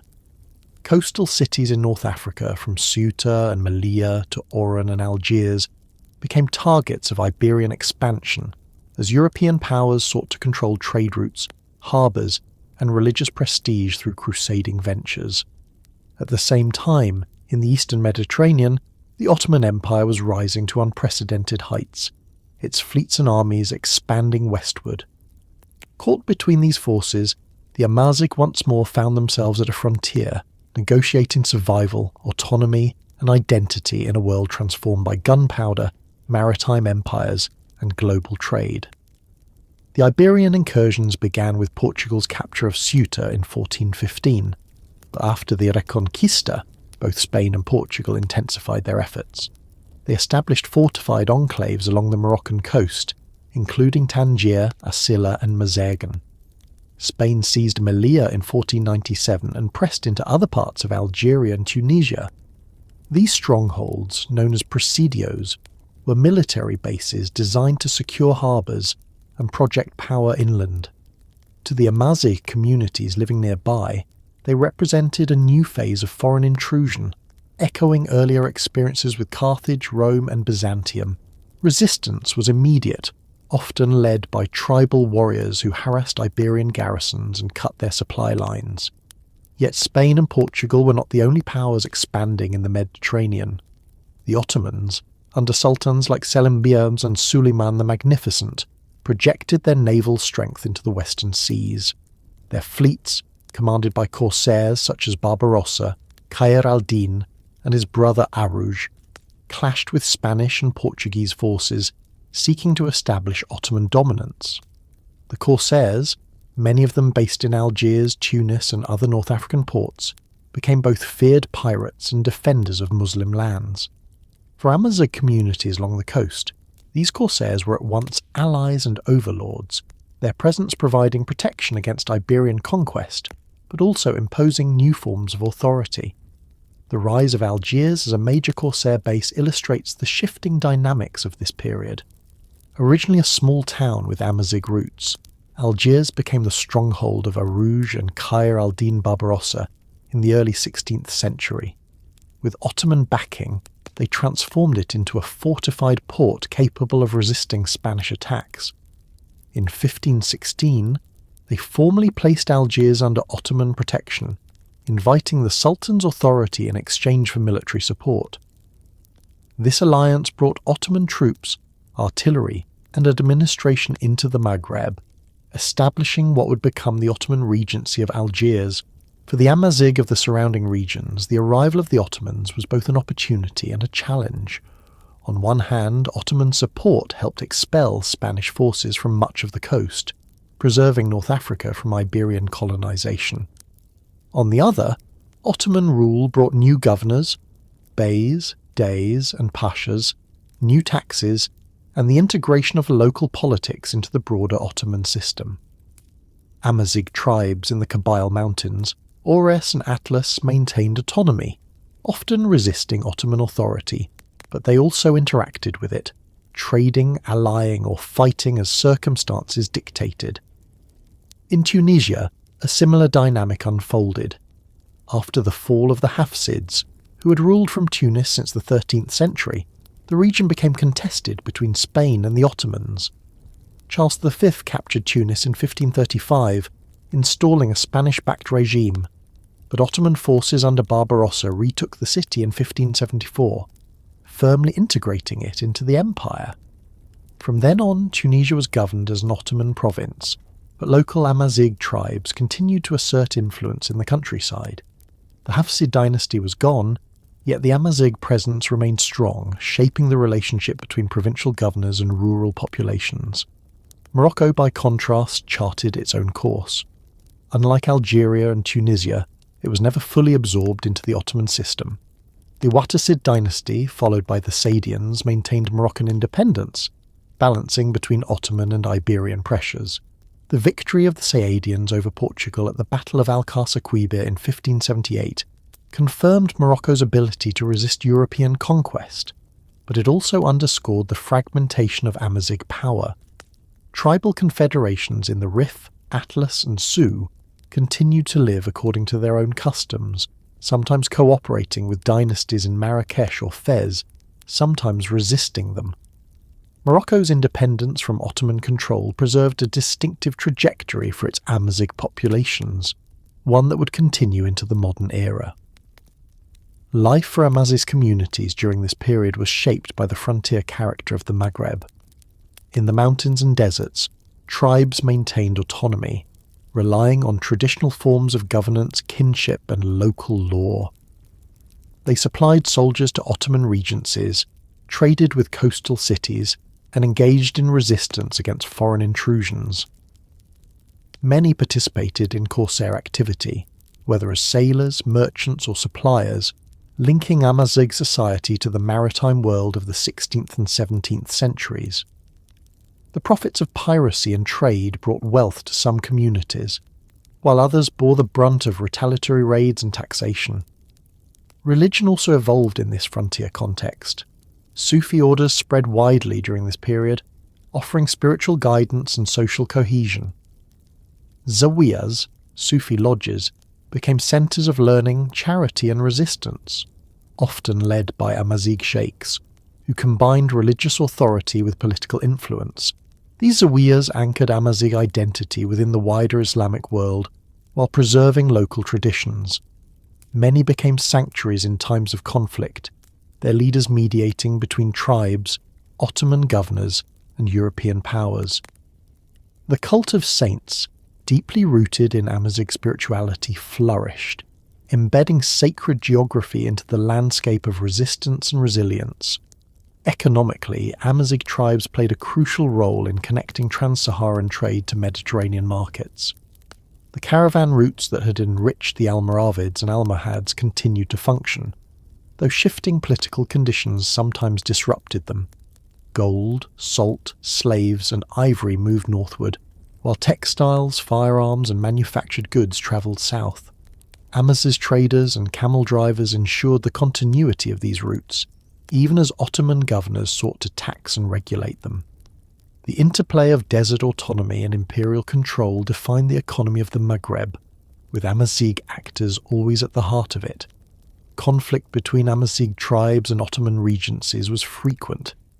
In Algeria, the Kabyle tribes repeatedly resisted Ottoman authority, their mountain strongholds difficult for imperial armies to penetrate. Periodic revolts erupted, some suppressed, others negotiated into uneasy truces. In Tunisia, Amazigh tribes of the interior often contested the authority of Tunisian beys, asserting independence in matters of taxation and justice. These struggles illustrate the limits of Ottoman power. The empire controlled the cities and coasts, but the hinterlands remained Amazigh domains, semi-autonomous and only loosely tied to imperial structures. The balance between resistance and cooperation created a distinctive frontier society. Amazigh tribes were not merely subjects of the Ottomans or enemies of the Spanish, they were active participants in a multipolar world. They supplied corsair fleets with manpower, defended their lands against encroachment, and negotiated alliances that served their interests. In many cases, they leveraged Ottoman support to resist Iberian pressure, while simultaneously preserving their autonomy from Ottoman governors. This delicate balance ensured that Amazigh identity endured, even as the political map of the Mediterranean shifted dramatically. By the 17th century, the Maghreb was firmly divided. Ottoman regencies in Algiers, Tunis, and Tripoli, an independent Morocco, and scattered Iberian presidios clinging to the coast.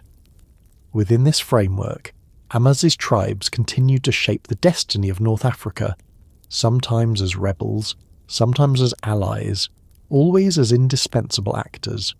Their role in this frontier zone reveals the resilience of Amazigh society in adapting to global empires without losing its roots. They were warriors, traders, saints, and corsairs, moving between desert, mountain and sea, navigating the complexities of a world where Europe and the Ottomans contested supremacy. The story of the Berbers on the Ottoman frontier is one of survival and adaptation. They did not disappear under the weight of empire, nor did they simply resist until broken. Instead, they carved out spaces of autonomy, integrated into broader systems when useful, and preserved their traditions through religious orders, tribal law, and oral culture. Their position on the frontier made them both vulnerable and powerful, able to influence the course of events through their alliances and resistance. By the early modern era, the coasts of North Africa had become synonymous in European memory with corsairs, privateers, and the so-called Barbary states. To Europeans, these were nests of pirates, dangerous ports from which raids were launched on Mediterranean shipping and even on distant Atlantic shores. To the Amazigh and their Ottoman allies, these corsair cities were centres of resistance against Christian Europe, engines of trade, and gateways into the wider world. Algiers, Tunis, and Tripoli became powerful maritime hubs, while Morocco's Atlantic coast developed its own corsair traditions. The story of the Barbary states is inseparable from the Amazigh, who provided sailors, warriors, and leadership to these maritime enterprises, shaping an era when the Maghreb projected power across the seas. The rise of the Barbary corsairs was tied to broader shifts in the 15th and 16th centuries. The fall of Granada in 1492 had expelled the last Muslim state from Iberia, and the expulsion of the Moriscos in the decades that followed drove thousands of Andalusian Muslims into exile. Many of them settled in North Africa, where they brought seafaring skills, knowledge of European waters, and a burning desire for revenge. Alongside Amazigh coastal populations, these exiles became the backbone of corsair fleets, combining local knowledge with Iberian expertise. Their presence reinforced the Islamic identity of the Maghreb, while also intensifying hostility towards Spain and Portugal, whose expansion into coastal North Africa continued. The arrival of the Barbarossa brothers, Aruj and Khayr al-Din, marked the consolidation of corsair power. Originally from Lesbos in the Aegean, they built their careers in the central Mediterranean before establishing themselves in Algiers around 1516. With the support of local Amazigh tribes and Andalusian refugees, they transformed Algiers into a corsair republic, fortified against Spanish attacks and bristling with galleys. In 1519, they placed themselves under the protection of the Ottoman Sultan, integrating Algiers into the empire while retaining significant autonomy. This alliance gave the Corsairs access to Ottoman artillery, naval expertise and legitimacy, ensuring their survival against European coalitions. The Corsair fleets of Algiers, Tunis and Tripoli operated with a mixture of state sponsorship and entrepreneurial spirit. Ships were financed by investors, armed by sailors, and commanded by captains who often rose from humble origins. Amazigh tribes provided manpower and supplies, while coastal cities offered harbours and markets for captured goods and captives. Raids targeted European merchant vessels, seizing cargo and enslaving crews. At times, Corsair fleets even raided European coasts, striking as far north as Iceland and Ireland. To Europeans, this was piracy. To the Amazigh and their allies, it was legitimate warfare against Christian powers that had long waged crusade and conquest in their lands. The Barbary Corsairs became notorious for their involvement in the slave trade. Tens of thousands of Europeans were captured and sold in North African markets, where they laboured as rowers, artisans or servants. Some were ransomed by their families or by Christian religious orders, while others converted to Islam and joined their captors. At the same time, North African Corsairs also trafficked in African slaves brought across the Sahara, integrating into broader systems of servitude that stretched across the Mediterranean and beyond. For Amazigh societies, this trade provided wealth and labour, but also reinforced the frontier character of their world, where captives and converts constantly shifted identities.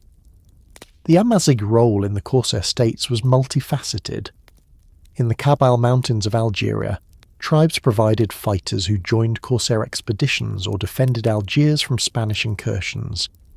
In Tunisia, Amazigh tribes of the interior supplied food and horses to the Corsair regime of Tunis, while in Tripolitania, desert tribes balanced cooperation and resistance to Ottoman governors.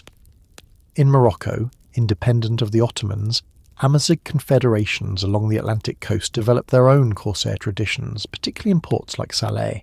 The Salé Corsairs in the 17th century even created a quasi-republic, ruled by elected captains and heavily populated by Morisco refugees, which became infamous for its raids on Atlantic shipping. The political organisation of the Barbary states reflected this mixture of Amazigh traditions, Ottoman influence and Corsair enterprise. In Algiers, the Dey and Divan governed as a semi-autonomous republic under nominal Ottoman sovereignty, with janissaries, Corsair captains and local elites sharing power. Tunis developed a similar regency, though more closely tied to dynastic rule, while Tripoli oscillated between direct Ottoman control and local autonomy. In each case, Amazigh tribes in the hinterland shaped politics by supporting or resisting governors, providing manpower, and enforcing tribute. These states were not simple colonies of the Ottomans, but hybrid polities rooted in local dynamics and sustained by maritime predation. Economically, the Corsair states thrived on more than piracy alone. They engaged in regular trade with Europe, exchanging grain, livestock, and leather for manufactured goods, weapons, and luxuries. European merchants, though often at war with the Corsairs, negotiated treaties that allowed them to trade in North African ports. Tribute payments from European states, designed to secure safe passage for their ships, became another source of revenue. For Amazigh communities, participation in this economy meant access to new goods, markets, and opportunities, integrating them further into the global systems of the early modern world. The cultural life of the Barbary states reflected their diversity. Algiers, Tunis and Tripoli became cosmopolitan cities where Amazigh, Arabs, Turks, Moriscos, sub-Saharan Africans and Europeans mingled. Mosques, bathhouses and markets testified to Islamic identity, while European captives built churches and introduced new crafts. Sufi orders flourished, anchoring Amazigh spirituality within urban settings. The Zawiyas of Amazigh sheikhs mediated conflicts between tribes and Corsair authorities, reinforcing the balance of power. In Morocco, the Saadian and later Alawite dynasties used religious legitimacy to consolidate rule, while also sponsoring corsair activity as a tool of both defence and revenue. European powers responded with a mixture of diplomacy and violence. Naval expeditions sought to suppress the corsairs, but the geography of the North African coast, with its fortified harbours and mountain backlands, made conquest difficult. Treaties and ransom payments were often more practical. Yet the memory of Barbary corsairs loomed large in European imagination, fueling literature, plays, and propaganda. The fear of captivity, the image of Algiers as a den of pirates, and the calls for crusade against the Barbary coast became recurring themes in European culture.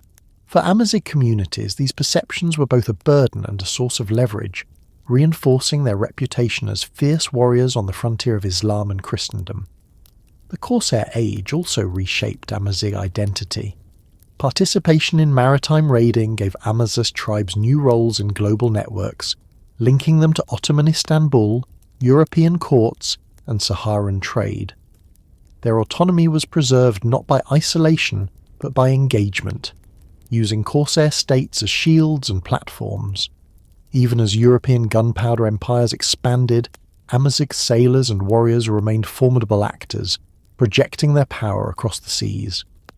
By the 18th century, the Barbary states had become fixtures of the Mediterranean order, their corsair activity regulated by treaties but never entirely suppressed. European powers paid tribute to secure their shipping, acknowledging the reality of North African strength. Amazigh communities continued to provide the backbone of these states, their resilience ensuring that the Maghreb remained a frontier of negotiation, conflict and adaptation. By the dawn of the 19th century, the world of the Barbary states was already beginning to unravel under the pressure of European naval power, changing trade routes, and new technologies. For centuries, Amazigh tribes and their allies in the coastal regencies of Algiers, Tunis, Tripoli and Morocco had resisted conquest through corsair fleets, mountain strongholds, and shifting alliances. But the balance of power was tilting decisively in favour of Europe. The Industrial Revolution had given European states unmatched military capacity, steam-driven navies, and modern artillery. At the same time, the decline of the Ottoman Empire, which had nominally ruled much of North Africa, left its regencies vulnerable. Into this shifting landscape marched the armies of France and Spain, followed later by Italy, determined to bring the Maghreb under colonial control. The French conquest of Algeria began in 1830, when an expedition landed near Algiers and seized the city, toppling the Ottoman regency that had ruled there for 3 centuries. What began as a punitive expedition quickly turned into a project of full-scale colonization. French troops expanded inland, confronting fierce resistance from Amazigh and Arab tribes alike. The invasion of the Mitidja Plain, the Kabyle Mountains, and the Auray revealed that conquest would not be swift. Tribal fighters, using guerrilla tactics, ambushes, and knowledge of the terrain, inflicted heavy losses on French forces. Among the most famous leaders was Emir Abd al-Qadir, who from 1832 to 1847 organised a vast resistance movement, combining tribal militias, religious authority, and modern tactics. Though of Arab descent, Abd al-Qadir relied heavily on Amazigh support, particularly from the tribes of western Algeria, whose cavalry and mountain fortresses gave his movement resilience. When Abd al-Qadir was eventually forced to surrender, the French turned their attention to consolidating power through brutal methods. Villages were burned, crops destroyed, and entire communities displaced. In the Kabyle Mountains, where Amazigh tribes maintained strong traditions of autonomy and collective governance, resistance remained fierce. The rugged terrain made French advances costly, and repeated uprisings erupted throughout the 19th century. The most significant was the Kabyle Revolt of 1871, led by Sheikh Mokrani and supported by religious leaders from Sufi brotherhoods. This massive uprising, one of the largest anti-colonial revolts of the century, mobilised hundreds of thousands across Kabylia and beyond. Though ultimately suppressed, it demonstrated the enduring capacity of Amazigh society to resist even the most technologically advanced armies. French colonisation of Algeria was not only military, but also settler colonialism. Unlike Tunisia or Morocco, Algeria was incorporated into France as an extension of the metropole, with European settlers, known as colons or pieds noirs, encouraged to take land, build towns and dominate the economy. For Amazigh communities, this meant dispossession on a vast scale. Collective tribal lands were seized under new legal frameworks, forcing many Amazigh into wage labour or marginal lands.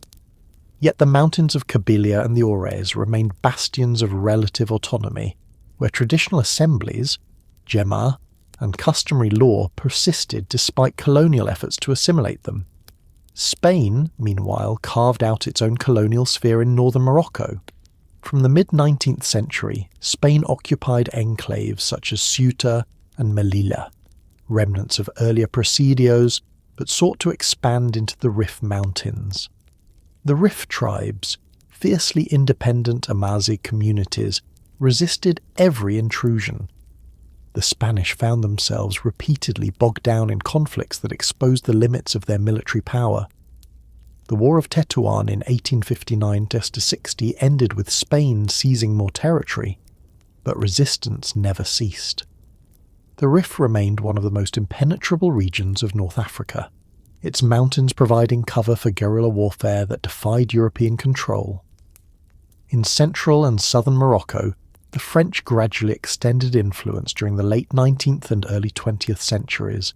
Officially, Morocco remained independent under the Alawite dynasty, but increasing European pressure culminated in the Treaty of Fez in 1912, which established a French protectorate over most of the country, with Spain controlling the north and the southern enclave around Ifni. For Amazigh tribes in the Atlas, Rif and Sioux valleys, the imposition of foreign control was intolerable. Armed uprisings erupted almost immediately, with tribes uniting under charismatic leaders to defend their autonomy. One of the most remarkable episodes of Amazigh resistance occurred in the Rif during the 1920s, under the leadership of Abdelkrim al-Khattabi. A former administrator trained in both Islamic and Spanish institutions, Abdelkrim mobilized the Rif tribes into a disciplined fighting force, creating what he called the Republic of the Rif. From 1921 to 1926, his guerrilla fighters inflicted devastating defeats on Spanish armies, most famously at the Battle of Annual in 1921, where Spanish forces suffered one of the worst defeats in colonial history, losing tens of thousands of soldiers. For a time, Abdelkrim's republic stood as a symbol of anti-colonial defiance, admired not only in the Maghreb but across the colonized world. The French, alarmed by his success, intervened alongside Spain, deploying hundreds of thousands of troops, heavy artillery, and even chemical weapons to crush the Rif Republic. By 1926, Abdelkrim was forced to surrender and was exiled, but the memory of Rif resistance endured, fueling later independence movements. The Rif War demonstrated that Amazigh tribes could adapt modern tactics to guerrilla warfare, combining tribal solidarity with new forms of military organisation. It also revealed the brutality of colonial powers, willing to use the most destructive technologies to subdue populations that refused to yield. In Tunisia, French colonisation followed a different model.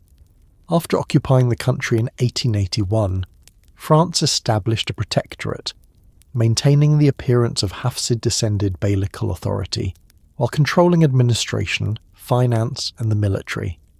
Amazigh communities in southern Tunisia, particularly in the Matmata Mountains and desert fringes, resisted with their traditional fortresses and underground dwellings.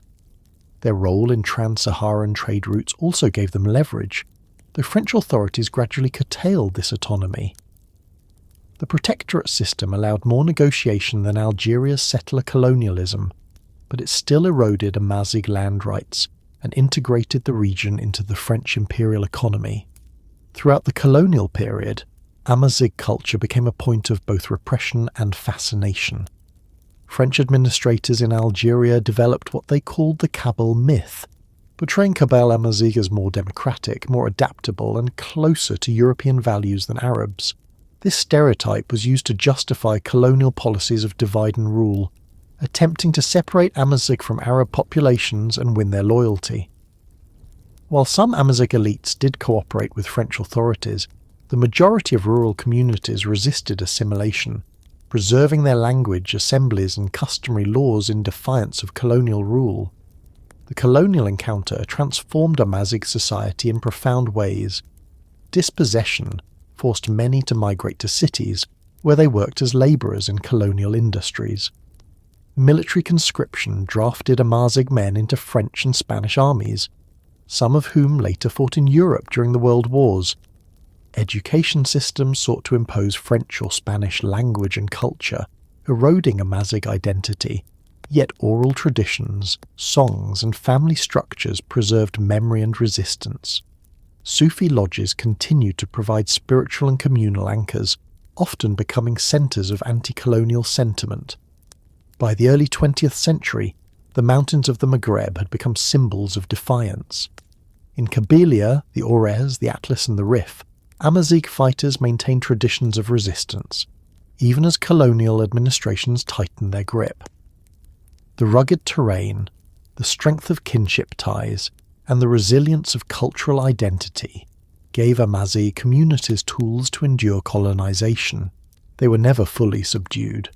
Even when militarily defeated, they carried forward the memory of struggle, passing it to new generations who would later fight for independence. The Rif Mountains of northern Morocco had always been a hard land, rugged, isolated, and fiercely independent. For centuries, the Amazigh tribes of this region had resisted every attempt at domination, whether by dynasties in Marrakesh and Fez, Ottoman influence, or European encroachment. When Spain attempted to expand its colonial foothold in the Rif during the early 20th century, it discovered that this mountain world could not be subdued easily. Out of this resistance emerged one of the most remarkable leaders of anti-colonial struggle in the modern era, Abd el-Krim el-Khattabi. His leadership during the Rif War of the 1920s turned a tribal uprising into a disciplined movement that shook colonial empires and inspired liberation struggles around the world. Abd el-Krim was born in 1882 in the town of Ajdir, in the heart of the Rif, into a respected Amazigh family of the Ait Warrior tribe. His father was a Qadi, or judge, which gave the young Abd el-Krim early exposure to Islamic scholarship and tribal leadership. Unlike many Amazigh of his generation, he also received formal education in both traditional Islamic schools and Spanish institutions. Fluent in Arabic, Tamazight, and Spanish, he worked as a journalist, translator, and later an administrator for the Spanish colonial authorities in Melilla. This experience gave him intimate knowledge of European military structures, politics, and weaknesses. At first, Abd el-Krim even cooperated with the Spanish, believing reform and negotiation might benefit the Rif. But colonial arrogance, racism, and exploitation soon disillusioned him. After a period of imprisonment by the Spanish during World War I, he returned to Ajdir with a new determination. The Rifians would never accept foreign domination. The Rif tribes were fragmented, as they had always been, each proud of its autonomy and suspicious of centralized authority. Abd el-Krim's genius lay in his ability to persuade them to unite, at least temporarily, under a common cause. He invoked Islamic solidarity, Amazigh traditions of honour, and the shared threat posed by Spain to forge alliances across the mountains. His leadership combined charisma, pragmatism, and a deep understanding of both tribal customs and modern politics. He did not present himself as a king or sultan, but as the head of a republic, the Republic of the Rif, declared in 1921, signalling a new political vision rooted in both Amazigh traditions of communal governance and modern anti-colonial ideals. The spark for the war came when Spain, seeking to extend control beyond its coastal enclaves, advanced deep into the Rif Mountains. General Manuel Fernández Silvestre, confident of victory, pushed his troops forward without securing supply lines.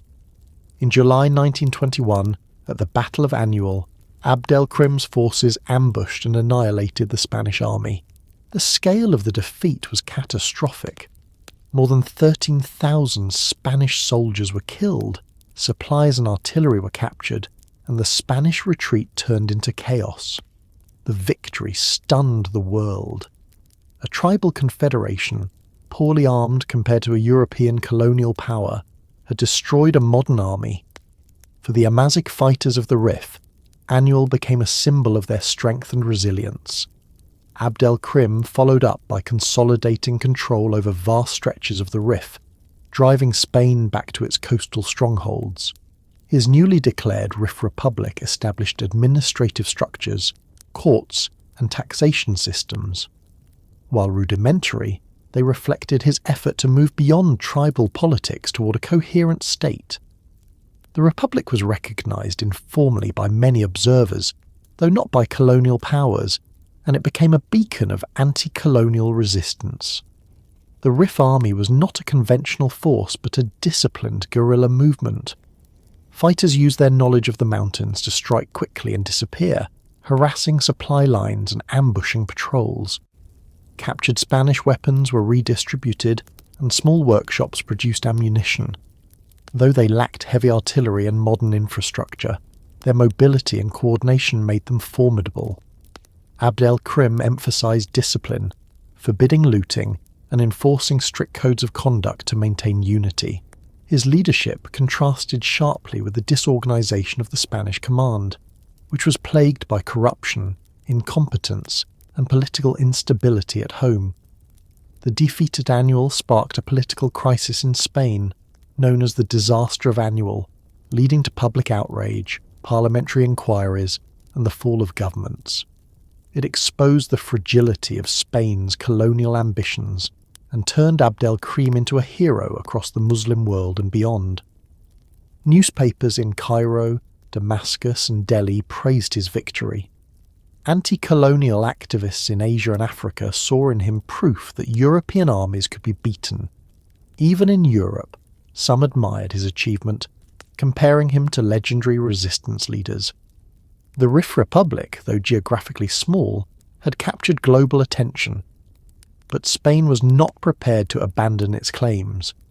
Reinforcements poured in, and by 1923, the Spanish army was reorganising under General Miguel Primo de Rivera. They built fortified lines, adopted new tactics, and relied increasingly on modern weaponry, including artillery, aircraft, and, for the first time in history on such a scale, chemical weapons. Mustard gas and other chemical agents were dropped on Rif villages, crops, and water sources, causing horrific casualties. Entire communities suffered burns, blindness, and poisoning, leaving a legacy of trauma that endured for generations.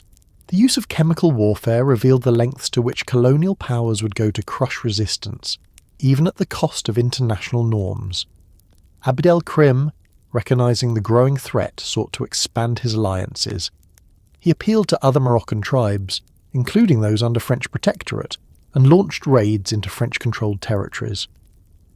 This escalation alarmed Paris, which feared that the Rif rebellion might ignite a broader uprising across Morocco. By 1925, France decided to intervene directly. The French army, under Marshal Philippe Pétain, joined Spain in a massive campaign against the Rif. Together, the two colonial powers mobilised hundreds of thousands of troops, equipped with tanks, aircraft, and heavy artillery. Against this combined force, the Rif fighters, numbering perhaps 30,000 at most, faced overwhelming odds. The campaign of 1925-1926 was devastating. French and Spanish forces advanced methodically, using superior firepower to destroy villages, seize territory, and cut off supplies. Abdelkrim's guerrilla tactics slowed them, but could not halt their progress. By mid-1926, with his republic collapsing and his people facing annihilation, Abdelkrim surrendered to the French, preferring exile to total destruction. He was sent first to La Réunion, a French island in the Indian Ocean, and later allowed to move to Cairo, where he continued to advocate for anti-colonial causes until his death in 1963. Though defeated, the Rif War left a profound legacy. It demonstrated the power of guerrilla warfare and the potential of tribal societies to challenge modern armies. It exposed the brutality of colonial powers, especially their use of chemical weapons, which would be remembered bitterly in Amazigh memory. It also elevated Abd el-Krim into the pantheon of global resistance leaders. His strategies influenced later figures such as Mao Zedong, Ho Chi Minh, and Che Guevara, who studied his methods as models for guerrilla struggle. For the Amazigh of the Rif, the war reinforced their identity as a people unwilling to submit. The destruction of villages and the exile of leaders did not erase their traditions of autonomy. Oral histories, songs, and stories preserved the memory of resistance, passing it to new generations. When Morocco gained independence in 1956, the Rif remained a region marked by its history of defiance, often at odds with central authority but proud of its legacy. Abd el-Krim's name continued to inspire movements for justice and self-determination, not only in Morocco, but across the broader Arab and African worlds. The Rif War also highlighted the broader Amazigh role in resisting colonial conquest. While Abd el-Krim is the most famous figure, countless unnamed fighters, women, and villagers sustained the struggle. Women in Rif villages supported the fighters by carrying supplies, caring for the wounded, and preserving morale. Tribal assemblies debated strategy, mobilized resources, and enforced discipline. Resistance was not only military but social, embedded in the everyday lives of Amazigh communities determined to preserve their autonomy. By the late 1920s, the colonial map of North Africa seemed secure. France controlled Algeria, Tunisia, and most of Morocco.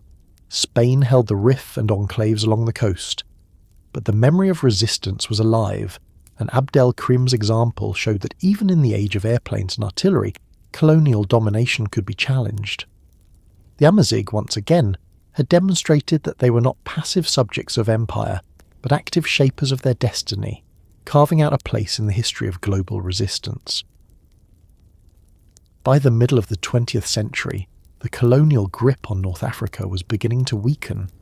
France and Spain had subdued Amazigh resistance through overwhelming force, but the memory of uprisings in Kabylia, the Orez, and the Rif never faded.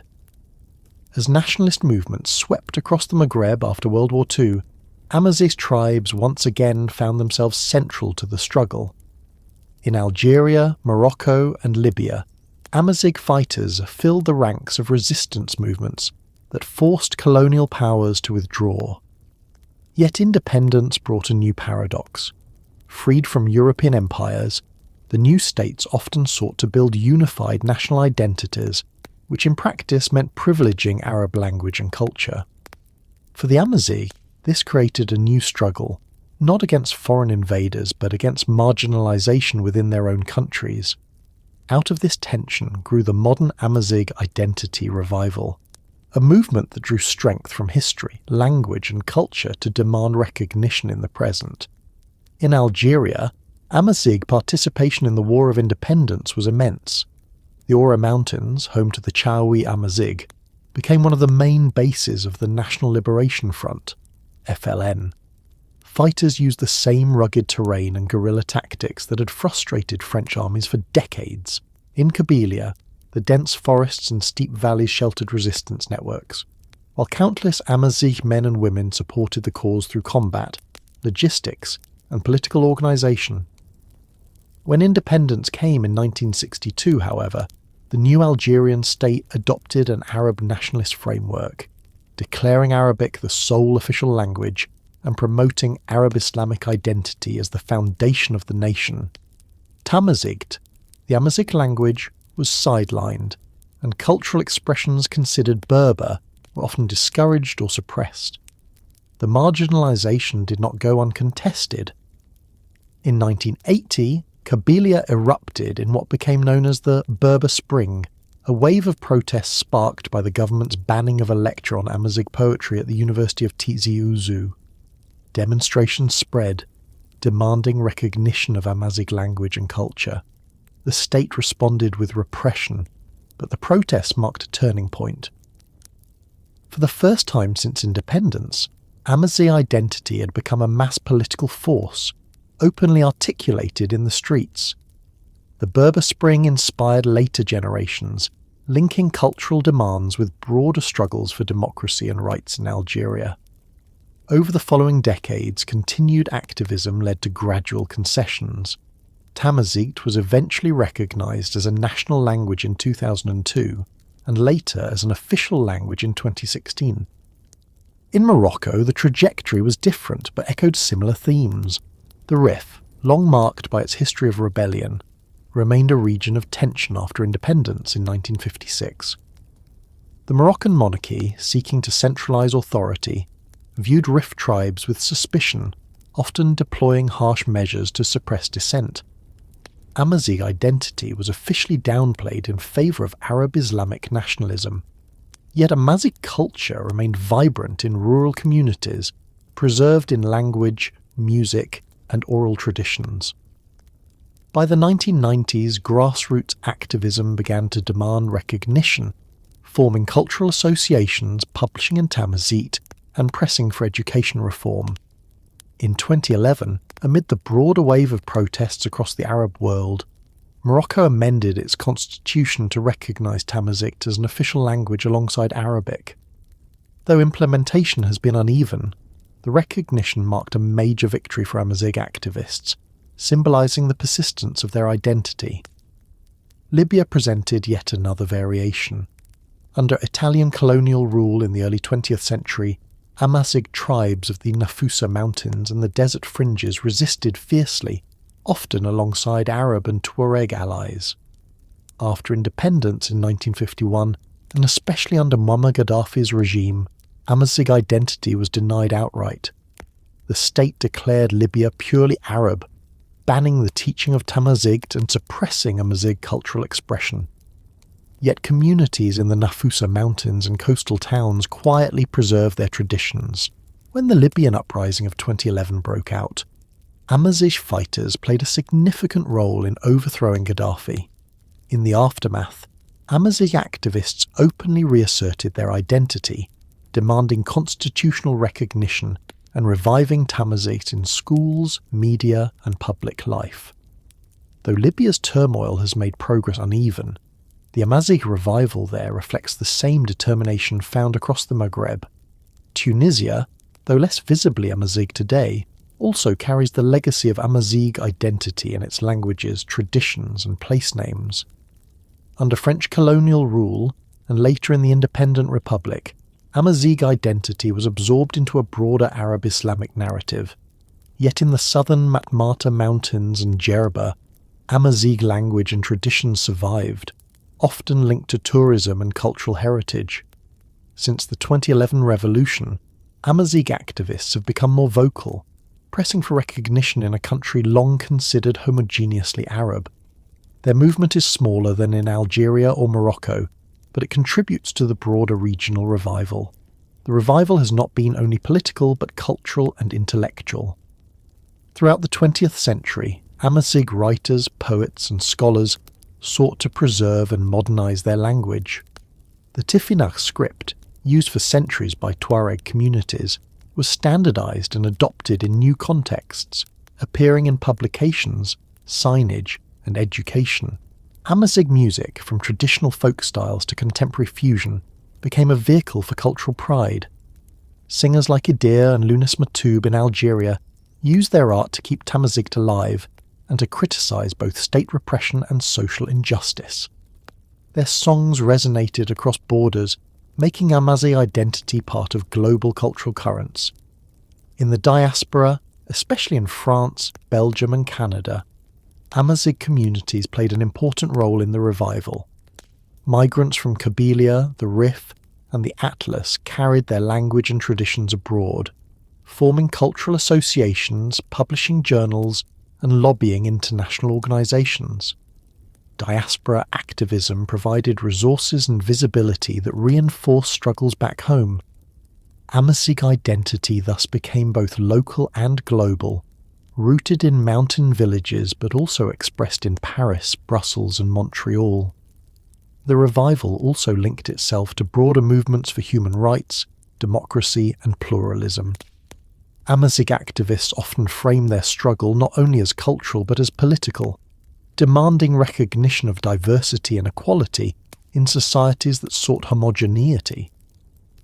In Algeria, Amazigh protests intertwined with movements against authoritarianism. In Morocco, they aligned with demands for reform and decentralization. In Libya and Tunisia, they joined calls for inclusive governance in the wake of revolution. This fusion gave Amazigh identity a contemporary relevance, connecting ancient traditions with modern aspirations. At the same time, tensions remained. Some Arab nationalists viewed the Amazigh revival as divisive, accusing it of undermining unity. States often responded with half measures, recognizing Tamazight in law but underfunding its teaching, or promoting cultural festivals without addressing deeper political demands. Amazigh activists themselves debated strategies, balancing cultural preservation with political engagement. The diversity of Amazigh communities, from Kabyle villages to Tuareg nomads, made a single unified movement difficult. Yet despite these challenges, the revival persisted, driven by memory, resilience, and the refusal to disappear. The Tuareg, spread across the Sahara in Algeria, Mali, Niger and Libya, form a special chapter in this revival. Long marginalised by central governments, they have asserted their identity through both cultural movements and armed rebellions. In Mali and Niger, Tuareg uprisings since the 1960s have demanded autonomy and recognition, sometimes clashing with state authorities, sometimes negotiating settlements. Tuareg culture, from music and poetry to the iconic image of the blue men of the desert, has become globally recognised, both romanticised and politicised. Their struggles reflect the broader Amazigh pattern: resistance to assimilation, assertion of identity, and adaptation to modern realities. In the 21st century, the Amazigh revival continues to evolve. Satellite television, the internet and social media have created new platforms for Tamazight expression. Channels broadcast in Amazigh dialects, websites publish in Tifina, and activists connect across borders in real time. Festivals celebrate Amazigh New Year, Yenaya, turning local traditions into national events. Schools increasingly teach Tamazight, though unevenly, while young writers and filmmakers bring Amazigh perspectives into global culture. The revival is no longer confined to mountains and villages. It is a transnational movement that reshapes identity on multiple levels. The Amazigh revival also intersects with debates about history.